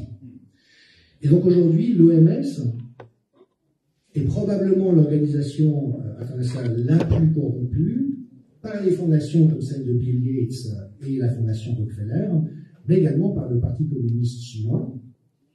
Et donc on retrouve un certain nombre de personnes impliquées dans cette histoire avec le voile qui se lève sur des dessous extraordinairement nauséabonds, mais dont les médias mainstream parlent très peu, comme la fameuse affaire Epstein.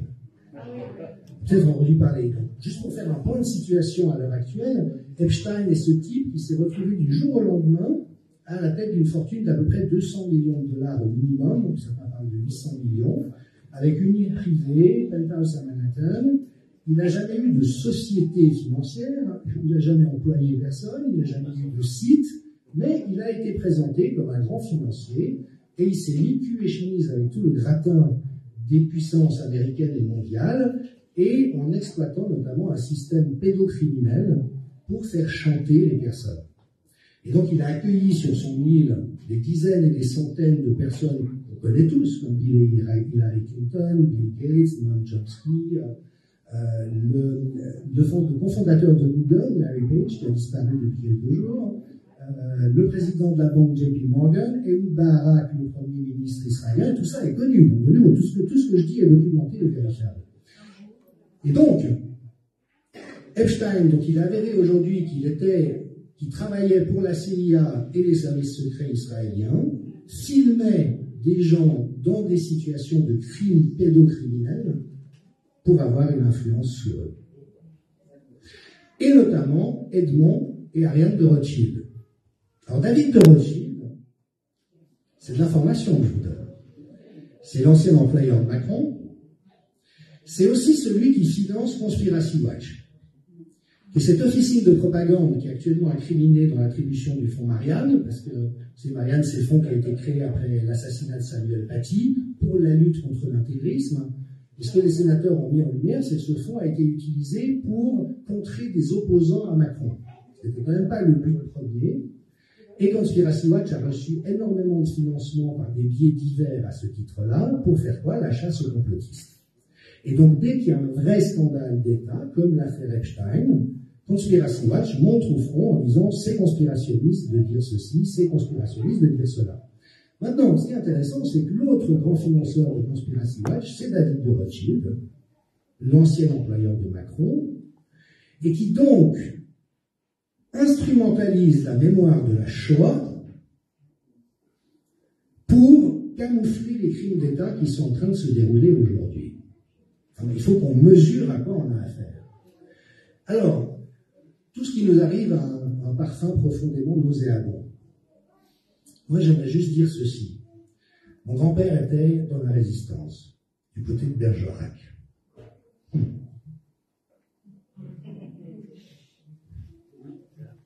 Il a caché les Juifs en risquant la vie de toute la famille. Il se relevait la nuit pour faire des faux papiers d'identité pour eux.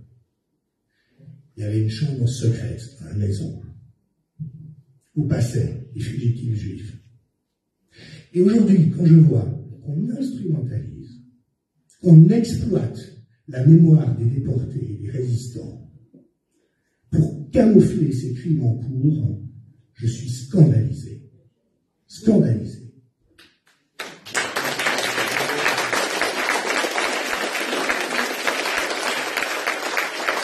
David de Rothschild, c'est la branche française. La branche suisse, c'est Edmond et Nadine de Rothschild, bien connu des plateaux télé, qui avait un fils, Benjamin de Rothschild, qui a épousé Ariane de Rothschild.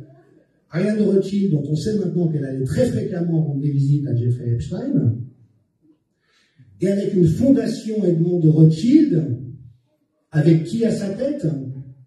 Alain Fischer, le président de la politique vaccinale française. Et dans le membre du Conseil, M. Lévy, le mari de la remarquable Agnès Buzyn, qui a suspendu le libre accès à l'hydroxychloroquine parce que les Français consomment trop de médicaments. Est-ce qu'on mesure à qui on a affaire? Et on arrive aujourd'hui à faire passer des gens comme les Rockefeller, comme les Gates, pour des philanthropes. Bill Gates reçoit des retours sur investissement de 12. Chaque dollar qu'il dépense dans la philanthropie, il en reprend 12. Il en reçoit 12 en retour parce qu'il a des brevets sur les vaccins, il a des usines de vaccins. Ce type est un eugéniste pur et dur. Il est malade dans le sens... Moi, j'ai beaucoup travaillé avec les malades psychiatriques, donc j'aime pas dire les fous, les malades, parce qu'immense majorité des malades psychiatriques sont des gens adorables et tout à fait bienveillants. Mais là, on a affaire à des gens qui sont dans le pire du pire du pire. Bill Gates veut changer le climat, il veut transformer notre alimentation, il veut qu'il y ait des OGM partout, il achète des terres dans tous les pays. Il finance les programmes de promotion de la pédophilie à l'OMS. Et ce type est accueilli à bras ouverts partout comme étant un prophète. Et d'ailleurs, les quelques journalistes qui ont fait une enquête sur la gestion de la pandémie à l'échelle mondiale, Politico et Divent, ont mis en lumière que l'architecte, le responsable de la réponse sanitaire de l'Occident était Bill Gates. Il a dépensé 10 milliards de dollars par ses fondations, et récemment, il vient de dire, oui, c'est vrai que la Chine y allait un peu fort dans ses réponses, mais quand même, elles étaient très bien dans l'ensemble. Et donc, on voit cette collusion étonnante se produire entre l'archicapitalisme américain et ses grandes structures héréditaires extrêmement préoccupantes, le Parti communiste chinois et les appareils d'État de l'Occident. Et c'est pour ça que je dis qu'il est urgent de renverser ce régime. Ça a été rappelé cet après-midi, l'agenda est en cours, c'est un agenda totalitaire. Alors j'ai oublié de définir le totalitarisme. Ça, c'est le fait de vouloir tout contrôler et de ne tolérer aucune altérité. Sous dictature, sous Kadhafi, tant que vous ne vous attaquiez pas à Kadhafi, vous pouviez vivre normalement et le pouvoir ne cherche pas à tout régenter partout. Le totalitarisme, c'est le contraire. Tout doit être régenté, contrôlé, soumis. Et évidemment, tous ceux qui osent une voix discordante ou une contestation doivent être impitoyablement attaqués. Et donc, on est dans cette situation tout à fait invraisemblable. Il y a cette fiction de la crise sanitaire, les autres fictions sur la crise en Ukraine ou la crise climatique, on pourrait les aborder. Et puis, les vrais meilleurs scientifiques qui tous disent « mais on marche sur la tête ». Donc encore, le public n'est pas informé, mais les meilleurs épidémiologistes au monde, Ioannidis et Bhattacharya à Stanford, Kuldorf à Harvard, Gupta à Oxford, Hennegan, qui est le directeur du Centre pour le Evidence-Based Medicine à Londres, disent on a créé un désastre. On a créé un désastre. La réponse sanitaire était désastreuse, et on sait qu'elle l'est.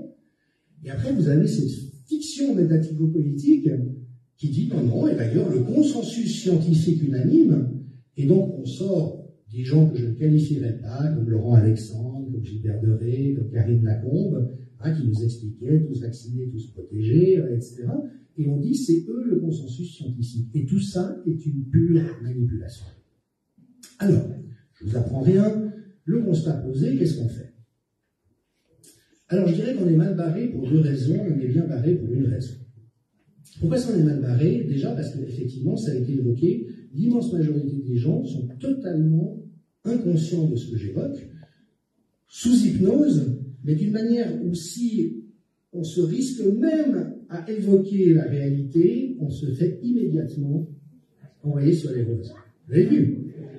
Il y a vraiment une fermeture. Et ça, c'est effectivement le produit d'une ingénierie sociale de grande qualité, qui a très très bien marché. Au fond, la recette est assez simple, ça marche depuis la nuit des temps, je l'avais dit dans le doc. Vous faites croire aux gens qui sont en danger de mort, vous en faites à peu près ce que vous voulez, Là, on a fait croire qu'un virus moins dangereux que la grippe était un danger de mort. Donc, l'immense majorité des gens se sont dit « Oh, si je survis, je suis vraiment chanceux ».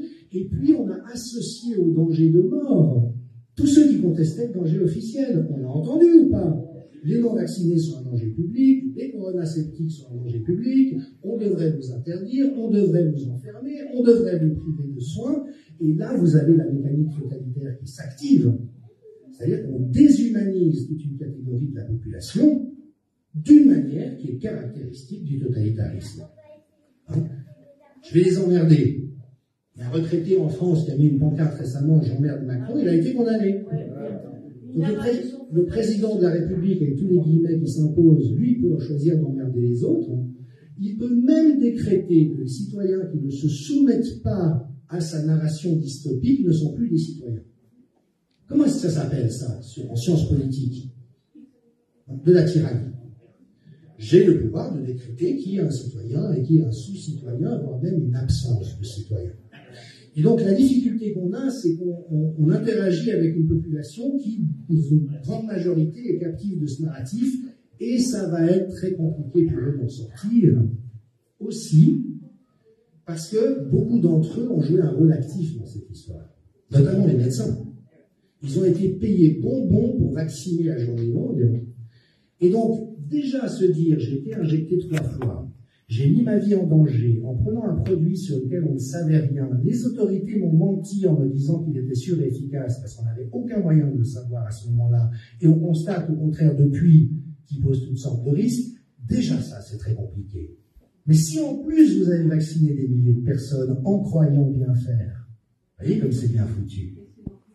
Et puis la deuxième difficulté qu'on a, c'est évidemment qu'il est, alors juste sur le plan de la procédure, parce que là aussi c'est intéressant, savoir que dans la soi-disant pandémie précédente H1N1, qui avait été à peu près le même genre d'histoire, c'est-à-dire on avait surjoué un danger qui dans les faits n'existait pas pour fourguer des médicaments et des vaccins.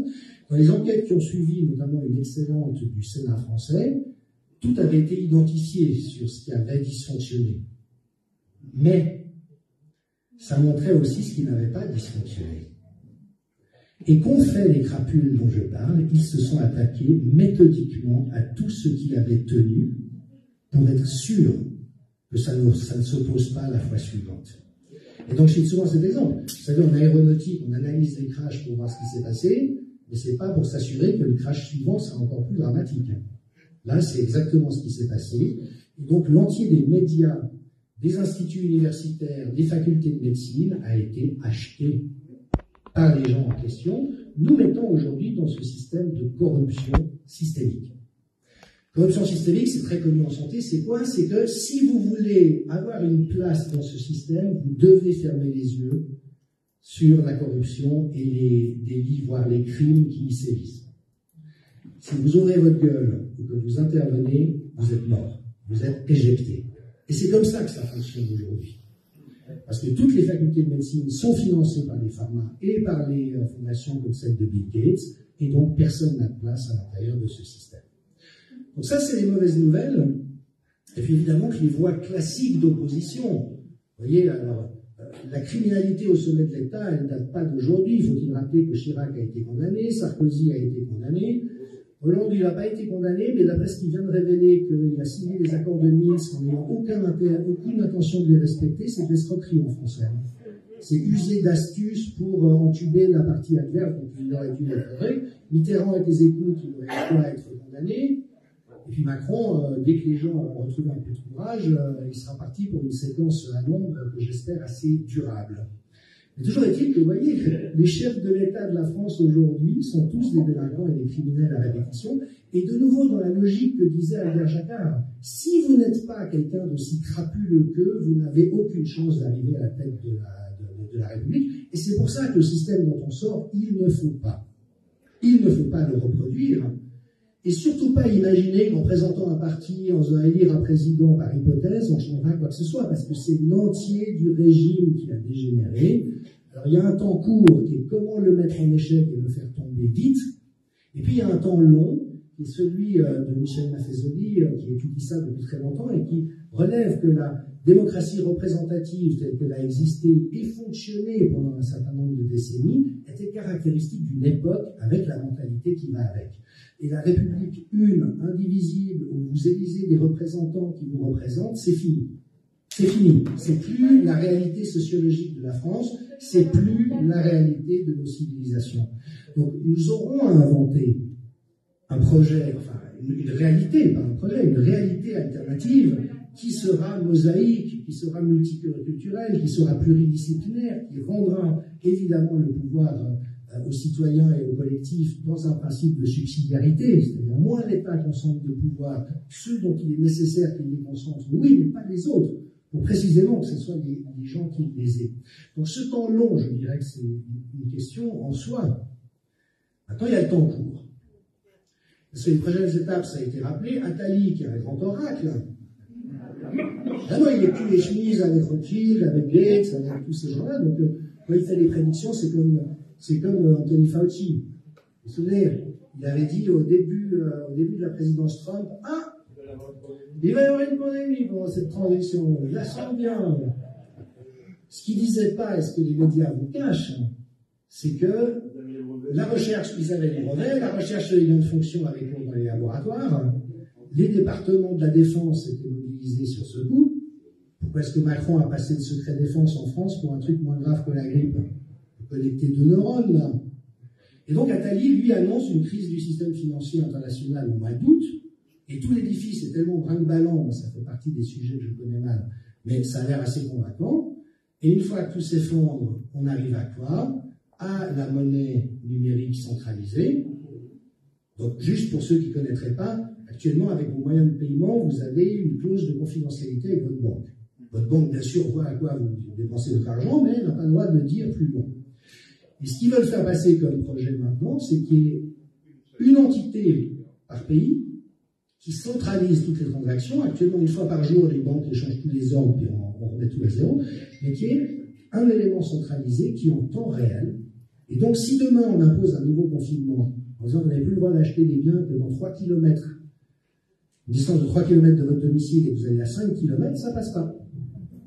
Comme Justin Trudeau a fait avec les camionneurs au Canada, vous voulez faire les malins et manifester, ok, on bloque tous les comptes. Et ça, c'est prêt. Et puis, un autre élément extrêmement préoccupant, c'est la censure sur Internet. L'Union européenne et la France sont en train de passer des réglementations pour que les mauvais citoyens, ceux qui fassent circuler de la mauvaise information, il n'y a pas eu pire désinformateur, propagandiste et menteur que l'État jusqu'à aujourd'hui. Mais vous, si vous dites quelque chose de vrai, du coup, vous tombez dans ce registre-là, et notamment avec la possibilité d'exclure d'Internet pendant un certain temps, 3 mois, 6 mois, 1 année, en fonction de la gravité de ce que vous avez fait. Et ça, ils l'ont dans le pipeline, et à mon avis, ils vont aller très vite pour la raison suivante, c'est qu'ils sont dans la peur. Merci aux personnes qui ont rappelé que c'est à eux d'avoir peur, pas à nous. Et deuxièmement, ils sont à risque de perdre l'affaire parce que ça sort de toutes parts, et donc leur seule chance d'y arriver, c'est d'aller le plus rapidement possible dans cette direction. Et ça nous met nous dans une position difficile, parce qu'on va voir les choses s'aggraver très vite, c'est flippant, et puis d'un autre côté, c'est aussi parce qu'ils aggraveront qu'à un moment donné, il y a une chance qu'ils perdent l'affaire. Et donc, c'est là où il faut qu'on soit lucide et aguerri. Maintenant, je terminerai mon intervention, mais j'ai déjà été plus long que je souhaitais. Vous avez vraiment entendu parler de George Soros. Alors lui, c'est un juif hongrois. Son père était dans une position très avantageuse, grosse fortune. Et quand les nazis sont arrivés, le père a fait une stratégie de survie, qu'on peut respecter bien sûr, qui était de dire on va le faire passer pour un chrétien. Et donc il a été confié, il avait 14 ans, entre 12 et 14 ans, à un parrain chrétien qui s'est retrouvé en charge de l'expropriation des juifs qu'on envoyait dans les camps de concentration. Après, il a fait une énorme fortune, il est devenu un spéculateur important, il a souvent joué contre la monnaie de certains pays. Et dans une interview télévisée, on retrouve, les archives sont là. Le journaliste lui demande, mais en tant que juif, ça ne vous dérangeait pas un peu d'être dans la machine d'expropriation et de déportation? Et George Soros a répondu, non. Dans la vie, soit vous êtes du bon côté de la barrière, soit du mauvais. Et en fait, c'est comme ça dans la finance, donc c'était plutôt une bonne leçon.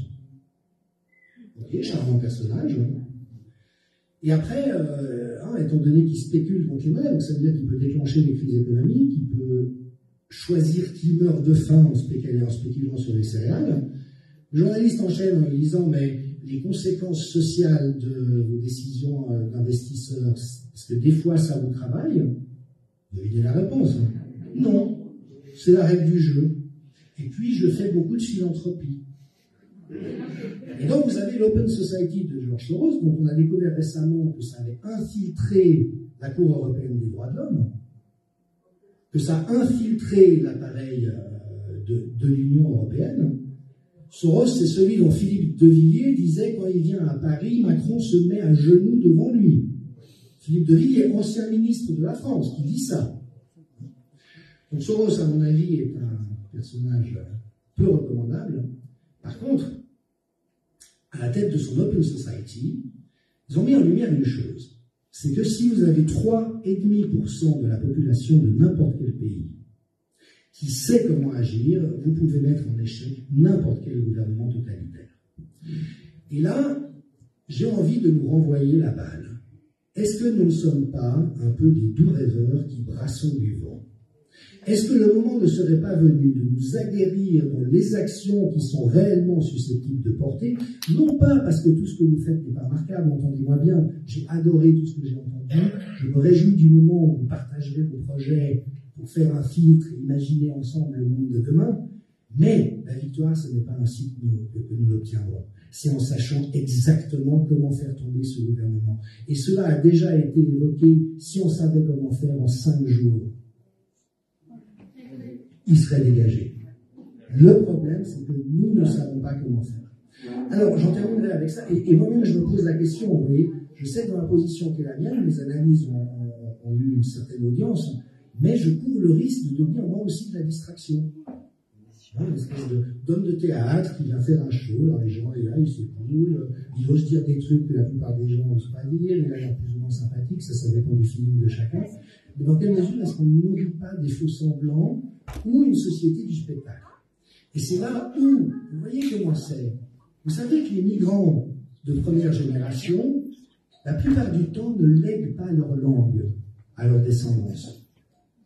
Et, ben oui, les Marocains en France, souvent, ils n'ont pas appris l'arabe avec leurs enfants. Parce qu'ils sont en France, on parle français, etc. Et donc, ça se perd. Et vous voyez, nous, beaucoup d'entre vous aussi viennent de familles de résistants. Voilà. Ils ne nous ont pas transmis, parce qu'ils étaient tellement soulagés et heureux d'être sortis du danger, qu'ils se sont dit, il ne faut surtout pas les encombrer avec ça, qu'ils vivent une expérience heureuse dans leur vie. Mais là, nous avons à nous aguerrir, nous avons à nous outiller, et pour moi, je terminerai avec ça. Alors, je trouve très bien l'initiative d'aller faire le siège des députés et représentants de la nation, mais la première cible, c'est la presse. La presse aujourd'hui, c'est de notoriété publique, est infiltrée par l'OTAN et la CIA, c'est-à-dire l'État profond. Un journaliste allemand, Udo Kulflotte, qui était à la Frankfurter Allgemeine Zeitung, a écrit un livre, Gekaufte Journalisten, les journalistes achetés, où il reflétait son expérience à lui. Il était un rédacteur estimé, et il a été approché par l'OTAN et la CIA, qui lui avaient dit, on te graisse la patte et on te fait pas d'ennui, mais en échange, tu publies sous ton nom de plume les papiers qu'on te dira de publier au moment où on te dira de les publier. Et d'anciens directeurs de la CIA ont admis publiquement que l'entier des médias américains était sous leur contrôle. Et aujourd'hui, en France, il y a ces fameux oligarques sociopathes, pour la plupart d'entre eux, qui contrôlent l'entier des médias.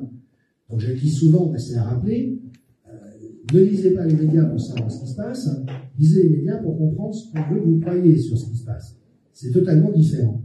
Mais toujours est-il qu'ils violent à année longue la charte de Munich, qui est leur code de déontologie. Ils font un dégât monstrueux parce que la population croit à des falaises. Ils ne mettent en avant que des experts corrompus et fallacieux comme Raphaël Enthoven. Je dis souvent, si ce type est philosophe, ma grand-mère était cosmonaute. Je veux dire, c'est pas possible. Ce type a l'amour de la haine, du mépris et de l'argent. C'est pas ça la philosophie, les mecs. Bernard-Henri Lévy, on a montré qu'il avait touché 9 000, qui était sur une fiche de paye du Qatar à hauteur de 9,1 millions de dollars pour, probablement, promouvoir la guerre en Libye. Donc c'est un type, on le paye pour aller inciter sur les plateaux télé des gens à aller se faire massacrer au front. Aujourd'hui, se pose en défenseur de la liberté et de l'Ukraine. Le seul résultat, c'est que 300 000 Ukrainiens ont été massacrés et des gens qu'on a arrachés à leur famille. Pendant que Bernard-Henri Lévy fait le mariole sur les plateaux télé. Et ça, nous ne devons plus supporter. C'est à nous d'aller faire le pied de grue. À la BBC en Angleterre, ils ont inondé les bureaux de la BBC de tracts. Vous êtes des traîtres, vous êtes des menteurs, vous êtes des complices d'homicides et de meurtres et de manipulations. Nous devons leur foutre la honte. Nous devons faire changer la peur de camp. Parce que tant que ce cancer de la presse prostituée se poursuivra, tous les gens qui ne vont pas voir plus loin que cela resteront captifs du narratif. Les médias alternatifs, Dieu merci, font une énorme audience. Donc ça aussi, il faut mettre en perspective. S'il n'y avait pas les perfusions massives d'argent provenant de l'État, tous les médias feraient faillite. Moi, je sais, un article qui m'a fait connaître a fait plus de 6 millions de lectures, de manière virale. La presse quotidienne française, dans son ensemble, tire à 300 000 exemplaires par jour. C'est-à-dire qu'avec un article, j'ai fait 20 fois plus que toute la presse française. Comme si j'avais eu, 20 jours de suite, un article dans tous les canaux. L'Humanité, Libération, Le Figaro, le truc. Donc on a en fait une masse critique, mais le problème, c'est qu'on reste pris derrière la digue de cette petite pseudo-élite qui croit savoir les choses. Et donc évidemment, le problème majeur est qu'ils n'arrivent pas à imaginer le monde dans lequel nous sommes. Et vous voyez, ça, c'est les deux systèmes de connaissance de l'espèce. On a la rationalité, qui nous permet de tenir compte de faits, et puis on a l'imaginaire. La plupart des grandes découvertes humaines se sont produites par l'imaginaire. Et observez la difficulté de la plupart des gens, je ne peux pas imaginer que, je ne peux pas croire que. Et en fait, bien sûr que leur rationalité a été mise en échec par la désinformation et l'étiquette de complotiste, ils ne veulent même pas savoir. Je ne veux pas savoir. Mais c'est un problème d'imaginaire. Ils ont perdu la compétence d'imaginer, alors que c'est au cœur de notre mode de connaissance. Et je terminerai avec ça. Ça a été nommé, donc je ne vais pas le rappeler, mais il y a une attaque aujourd'hui coordonnée sur tout ce qui fonde une société, l'alimentation, la production agricole, l'éducation, l'économie, les médias, l'information, l'eau, le militaire, l'énergie, tout ce que vous voulez, tout ça est attaqué actuellement. Et vous savez qu'en Hollande, le gouvernement, pour se plier aux directricettes du fasciste Klaus Schwab, veut que 3000 exploitations ferment, aussi pour que les vaches arrêtent de péter et de participer ainsi au réchauffement climatique dont on n'a jamais pu démontrer qu'il était en lien avec l'activité humaine. Et imaginez 3000 exploitations agricoles qui se ferment après la manière dont ce secteur a été décimé au cours du siècle écoulé. Ils veulent s'accaparer tous les leviers, mais, et c'est aussi grave, en détruisant tout ce qui a fait l'Occident.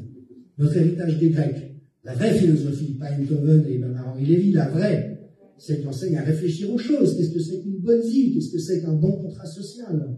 Le christianisme, ce que tu fais au plus petit d'entre nous, tu le fais au sacré, tu le fais au big boss. Hein? Donc si Macron peut dire, il y a des gens qui sont rien, et il y a ceux qui ont réussi, il y a ceux qui ne méritent pas d'être citoyens, et il y a les autres, c'est parce que cette valeur-là a été dynamitée. Les Lumières, Voltaire qui disait, je ne suis pas d'accord avec vous, mais je me battrai jusqu'à la mort pour que vous puissiez le dire. Ah non, le fact-checking des organes de presse prostitués, c'est pas ça. Vous n'avez pas le droit de dire ce dont nous n'avons pas décrété que c'était la vérité, même si c'est complètement faux, et finalement la science. Toute la démarche scientifique a été dynamitée au cours de cette crise. C'est-à-dire qu'on a pris des fanatiques corrompus qui tout d'un coup ont énoncé, c'est comme ça et pas autrement. Et juste pour la petite histoire, John Ioannidis, donc l'épidémiologiste le plus cité au monde dans la littérature, a parlé de totalitarisme scientifique. Il a dit, si la nouvelle science, c'est que quelques experts qui ont droit au chapitre disent ce qu'est la vérité et tous les autres, on les assassine, ça n'est plus de la science. Vous voyez, l'agenda totalitaire du fascisme mondialisé, il s'attaque à tous ceux qui font nos valeurs, il s'attaque à nos enfants à travers les programmes pédophiles mis en œuvre par l'OMS. Ariane Biran vient de consacrer un colloque à cette question. J'ai également... Vraiment, allez voir. Je suis désolé, je suis sur ma lancée. Il faut se rendre compte que l'OMS tient comme autorité scientifique sur le développement sexuel des enfants un pédocriminel qui a torturé des centaines d'enfants dans des crimes violents.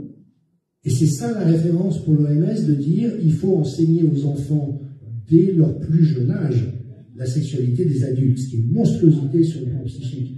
Et ça, c'est une tuerie. Alain Biran a très justement rappelé, c'est comme ça que procédaient les nazis, c'est comme ça qu'on procédait à Sparte. Si vous violez des garçons, vous en faites des tueurs.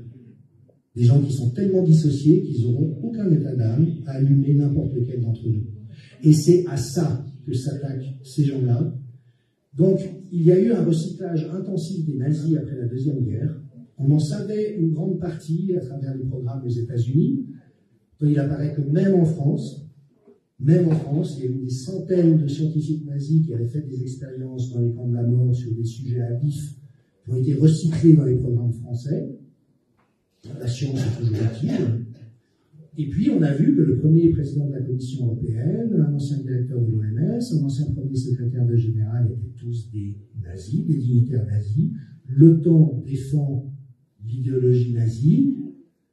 Et le transhumanisme, qui est un eugénisme, part du principe qu'il y a les gens bien et développés et l'élite, et puis que tous les autres sont des gens inutiles et dispensables et qu'on peut les stériliser ou les tuer. C'est ça la réalité de ce à quoi nous avons affaire. C'est pour ça qu'il y a une telle urgence. Alors nous sommes extraordinairement démunis.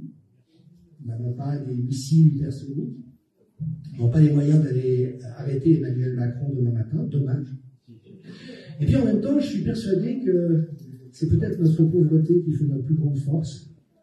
Quand on n'a pas de moyens techniques, quand on n'a pas de monnaie, de richesse, on n'a que la force de notre cœur, de notre âme et de ce respect de la dignité infinie qui existe en chacun. Et donc, ça, c'est le motif d'espoir. Je vous remercie.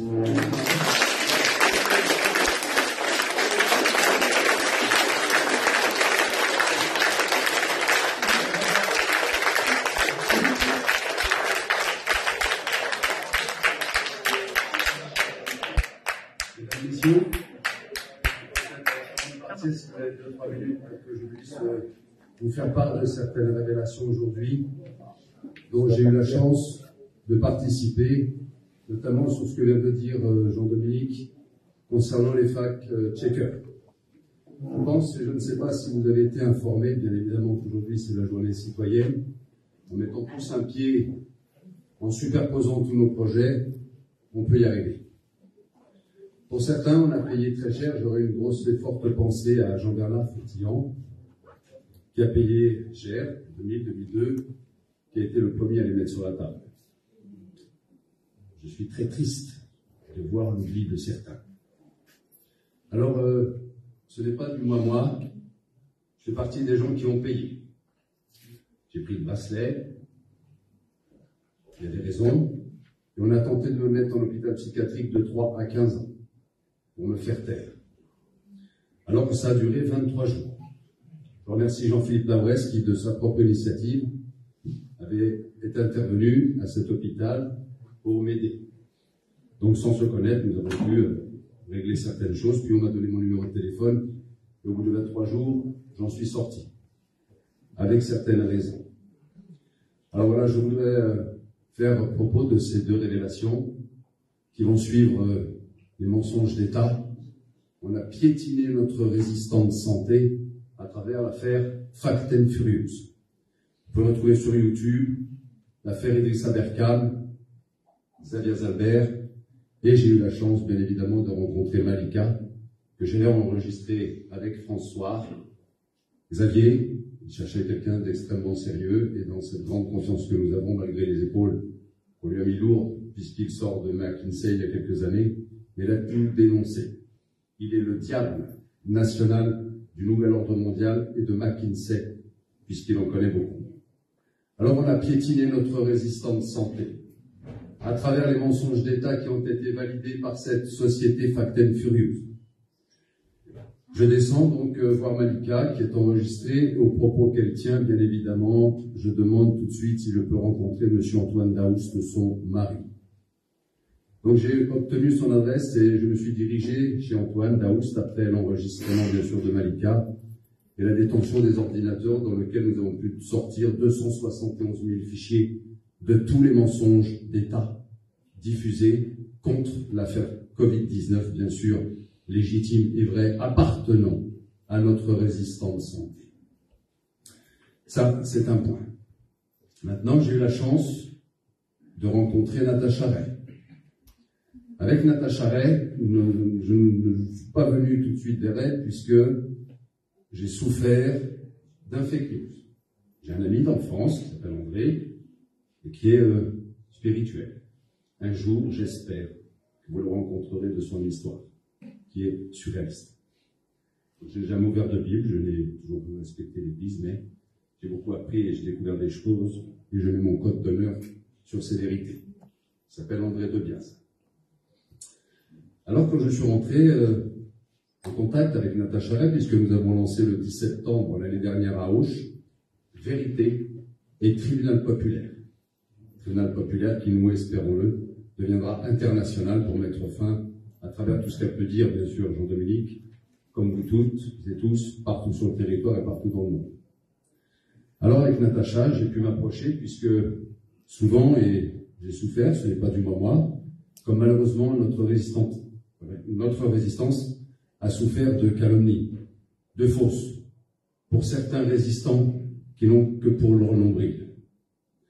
Alors, dans la continuité de cet lancement de Vérité et Tribunal populaire, j'ai pu donc m'accorder de rentrer dans une grande confiance avec Natacha, et nous avons donc monté l'opération ensemble, parce que nous voulons savoir, à travers le nom que vous connaissez déjà toutes et tous, Jean-Michel Trogneux. Alors, je le dis haut et fort, enregistré, je ne prends pas de risque, puisque humainement nous sommes maîtres aujourd'hui sur le territoire. Nous avons beaucoup de gens qui sont aujourd'hui en place, prêts à sauver nos femmes et nos enfants. Alors Natacha, dans ce déroulé que nous avons pu faire ensemble, elle me dit: Gérard, il faut entendre cet homme-là, le Jean-Michel Trogneux qui est au 14 à Amiens, et aussi, il faut l'enregistrer, mais aussi en audio comme en visuel. Donc nous nous sommes préparés avec Natacha, malgré qu'elle m'ait dit: Gérard, qu'est-ce que j'ai pu entendre sur toi, secte, pas secte, ce qui est totalement faux, ni franc-maçon, ni quoi que ce soit. Et donc voilà parti, d'un jour, il y a à peu près maintenant 6 mois, et nous trouvons la solution pour nous présenter, et je vais vous le faire en direct. Écoutez bien. Nous sommes prêts. Donc Natacha prend son téléphone.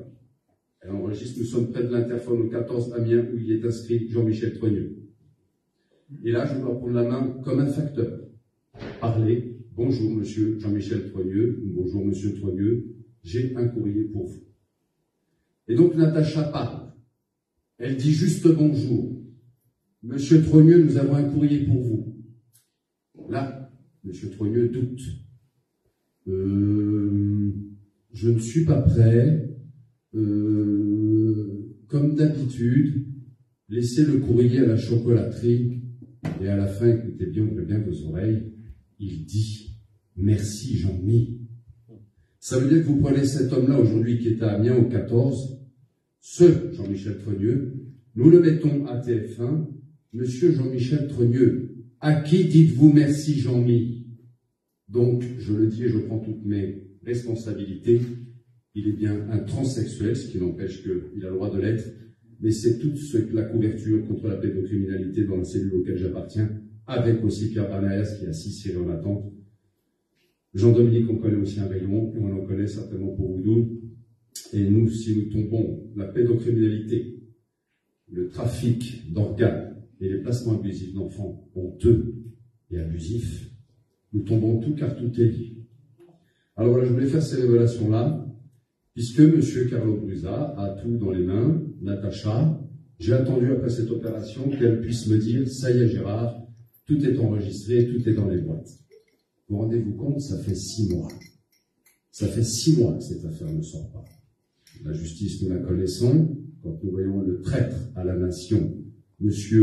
Dupond-Moretti, c'est une honte. C'est calme, je dis bien, et je porte mes mots. Alors, il s'est passé beaucoup de choses, beaucoup de mois, beaucoup de de temps qui s'écoule, et malheureusement nous avons aussi à travers l'affaire Covid-19 les Fast and Furious aussi, bien sûr. Et donc je suis allé voir monsieur Antoine Daoust, le mari de Malika qui est enregistré. Alors on m'a dit, Gérard, attention, ce ne sont pas des enfants de cœur. Imaginez-vous, derrière cette chaîne de télévision. Fast and Furious est une société qui est agrémentée ou agrégée par l'agence France Presse, validée de tout mensonge. Vous avez des yeux verts là, à 13h sur TF1 qui mentent, tous mentent. Ah, bon, on ne savait pas, c'est pas nous, c'est la société qui nous a confirmé que c'était vrai ce que nous disions. D'où l'injection, d'où beaucoup, et tout ce que vous savez ici, parce qu'il n'y a aujourd'hui que des résistants ici, et partout qui vont nous regarder aujourd'hui en France. Alors, pour faire le bilan aujourd'hui de cette année, dans ces deux révélations, nous n'avons pas de médias. Et finalement, la synthèse en départ de Eliane qui est là-bas, toutes et tous qui nous connaissons déjà depuis un très très long moment, plusieurs années, nous nous sommes dit donc la synthèse, peut-être de mettre un pied dans un mouvement résistant, feuille de ligne devant, vous m'avez compris, en sachant qu'il faut, avant de parler quoi que ce soit, il nous faut à manger et à boire pour déjà tenir sur nos jambes et de parler de quoi que ce soit. Alors après, l'argent, on l'a dit, on l'a repéré, on a entendu aujourd'hui des gens très impliqués qui savent parfaitement ce qu'ils disent. Et au nom d'un très grand nombre, je voudrais demander de rester unis. Sinon on est mort. Parce que ça va aller très vite. Jean-Dominique vient de le dire. Nous sommes informés, et j'espère, je vais m'en prendre, que M. Thierry Burkhardt, le chef d'état-major des armées, entend bien ce que je vais vous dire. Pour nous, M. Thierry Burkhardt, vous avez dépassé l'entendement. Vous avez accepté l'inacceptable.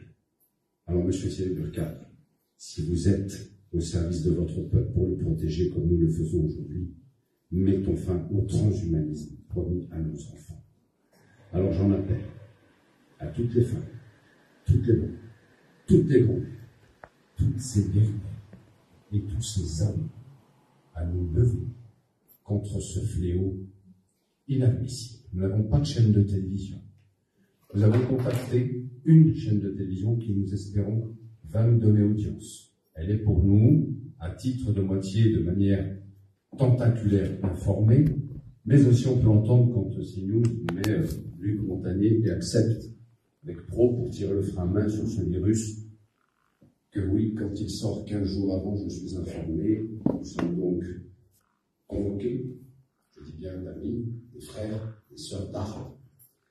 On nous voit, il va se passer quelque chose, on le découvrira au fur et à mesure du temps, et je suis dans mon établissement, et j'entends mon ami Dominique, là, ici, qu'est-ce que c'est que ce virus chinois? Et je le regarde, et je me retourne derrière mon écran, et là, je vois les 6-7 secondes, je regarde mon ex-femme, et je lui dis, c'est ça, dans l'inconnu, bien sûr dans l'inconnu.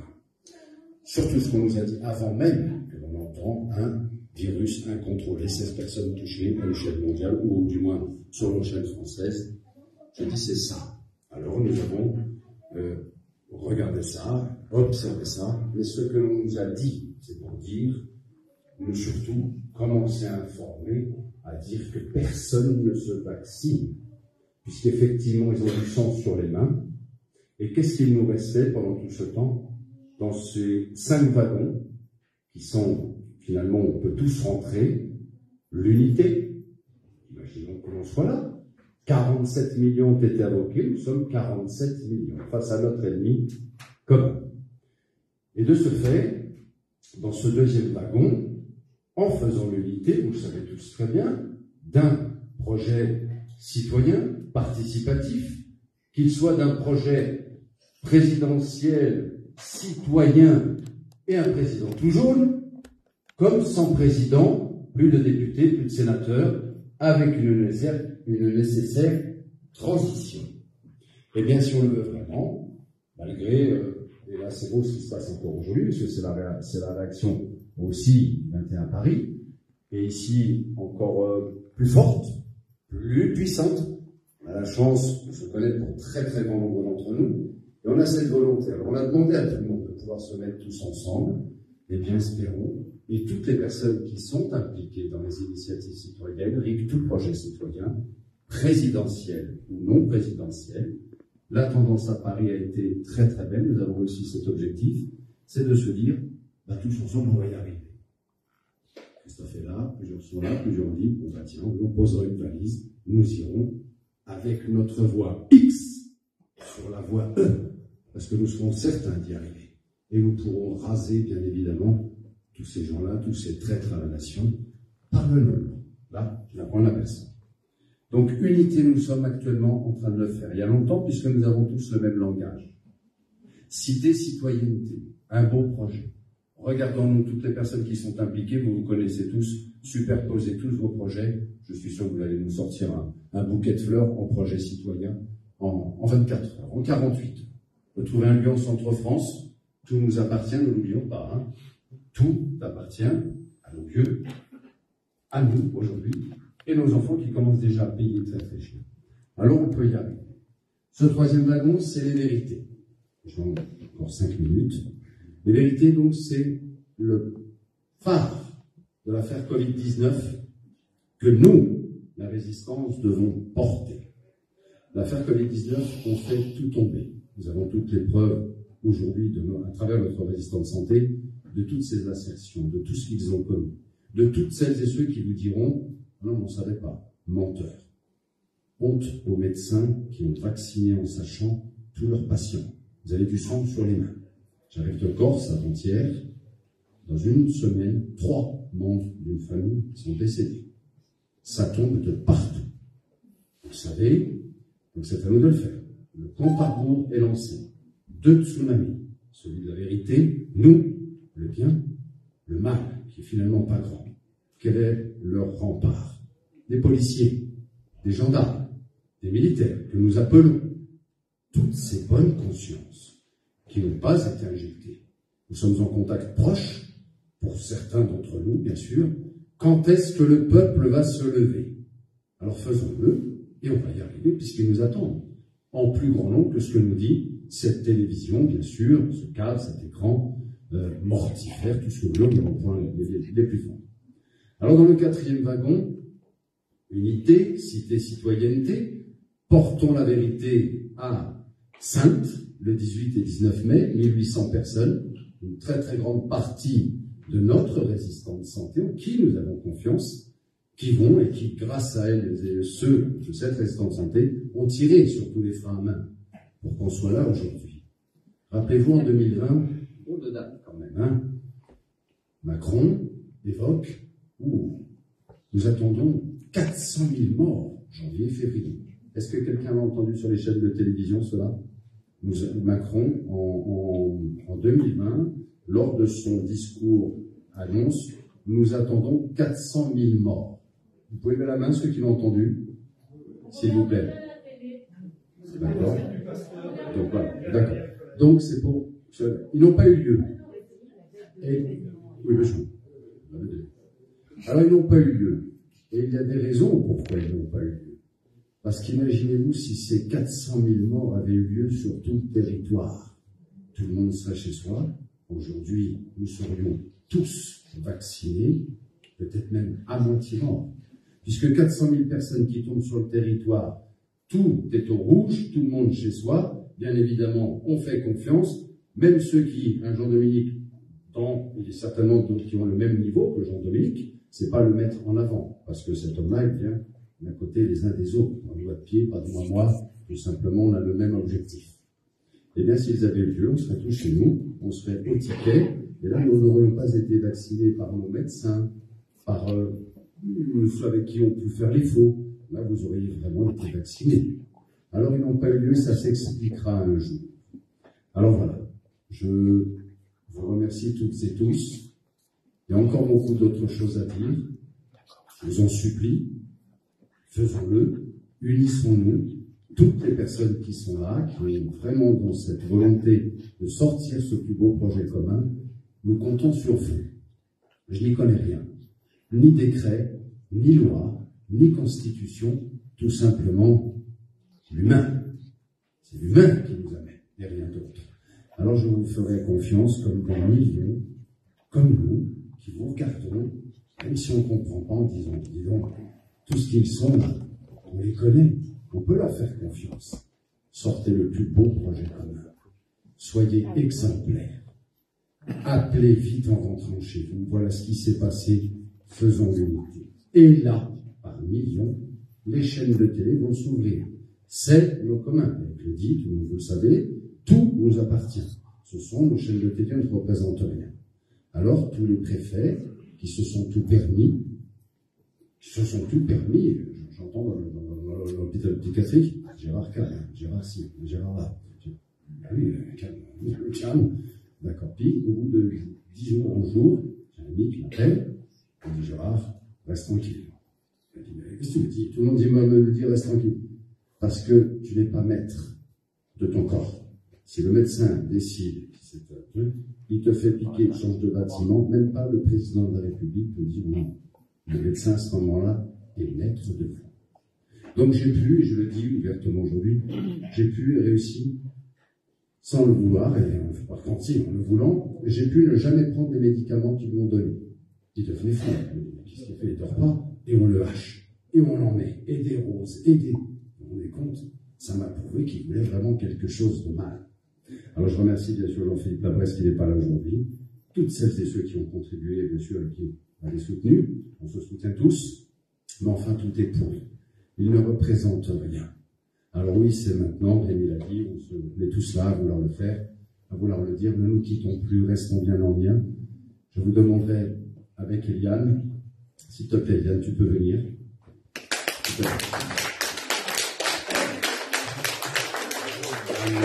Alors, tu peux venir, s'il te plaît. Ces guerrières, ces grandes résistantes, comme toutes, bien évidemment.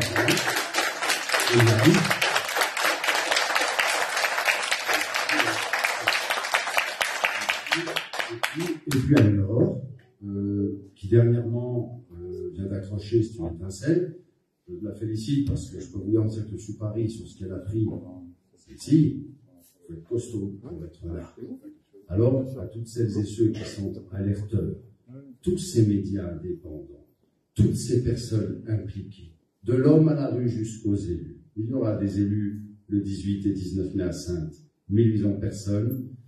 Je crois que nous pouvons arriver aussi aujourd'hui à faire l'audition, et c'est l'objectif d'une petite équipe avec laquelle je suis, pour dire que si nous nous mettons tous ensemble, nous savons que nous allons y arriver. Alors on n'est rien, nous sommes tous des grains de sable, bel et bien les uns avec les autres. Mettons-nous maintenant dans la communication, faisons que ça tout le temps libre que nous avons avant cet été pour planter le jalon. Portons notre résistant de santé et ça va aller très vite. Voilà si j'ai pu, étayer ces révélations, parce qu'elles sont honteuses. Donc ça fait 6 mois qu'elles sont dans les boîtes, elles ne sont pas là. Jean-Michel Trogneux, le trans, voilà, je te répète, on arrive, Macron, on arrive, et si on doit arriver seul, vous gagnerez.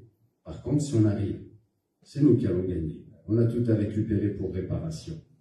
On a souffert, ils nous ont déchirés. Ils nous ont démontés. Ils ont massacré nos familles, nos enfants, nos travaux. Ils ont tout rasé. Les anciens, bien sûr, Fafa, ils ont tué nos vieux. Ils ont du sang sur les mains.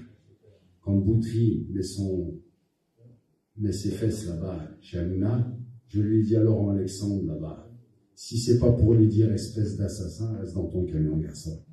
Alors il est allé là-bas. Voilà. Et lui a traité d'assassin. Alors oui, nous voulons Laurent Alexandre, tous ces tarés, tous ces machiavéliques, tous ces fatigués, et si on veut, on le peut. Alors imaginons-nous, je crois qu'on est pour 1 sur 240, ou 1 pour 300 ou 400, enfin, je sais plus, on a largement le nombre, faisons-le, et on y arrivera. Dans ce 7e ballon, qui est la justice, unité, cité, citoyenneté, on est dedans, l'unité en train de la faire, elle est déjà derrière nous, on a tous le langage. Après, l'affaire Covid-19, donc 18 et 19 mai, portons ces vérités, portons toutes ces révélations, et il y en a, il n'y a pas que celles que je viens de vous dire, et vous en avez tant d'autres. La 4e, ce sera les chaînes de télévision. Alors on a une chaîne de télévision, qui est CNews, pour moitié résistante. J'ai eu quelques-uns au téléphone, j'ai eu des petits raccrocs, j'ai eu du sans réponse. Alors si M. Bolloré a une chaîne de télévision qui nous semble, pour la résistance, et parfois on est déçu en se disant, tiens, ils sont avec nous, puis le lendemain, ils vomissent sur certains, je reprendrai Christian Perroy, M. Pro, que j'ai eu au téléphone, envoyez-moi un SMS, monsieur m'a raccroché. Voilà. Alors c'est terminé la petite histoire. Maintenant c'est à nous de le faire, il ne valent rien, c'est nous qui valons, c'est nous la valeur, c'est nous la puissance. Et vous voulez sauver vos enfants, alors bougeons-nous le cul. Non seulement ici maintenant, ceux qui sont en live et ceux qui vont être dans cette continuité. Parce que sinon ça va mal finir et on va vraiment très très mal finir. Et le 5e wagon, après ces chaînes de télévision, ce sera donc le tribunal populaire international que nous vous proposons. Tout est prêt pour que ce soit mis en place, bien évidemment dans la continuité de cette victoire sur laquelle nous sommes en train de maintenant réussir à nous mettre sur la bonne voie. Excusez-moi de mon vocabulaire, j'ai été à l'école en 5e, j'ai jamais lu un livre de ma vie, en plus. Voilà, donc j'espère qu'on sera toujours tous ensemble, on ne se quitte plus. Et réparation, et allons les chercher tout simplement, tous ces traîtres à la nation, ils sont tous listés, ils ne sont rien. Et effectivement, ils ont peur. En tous les cas, pour sauver nos femmes et nos enfants, croyez-moi qu'il y a beaucoup d'hommes qui sont là derrière. C'est vous qui êtes l'étincelle, vous êtes l'avenir de l'humanité. Créez cette étincelle et nous exécuterons ce que vous demanderez. Merci mesdames, merci messieurs. À très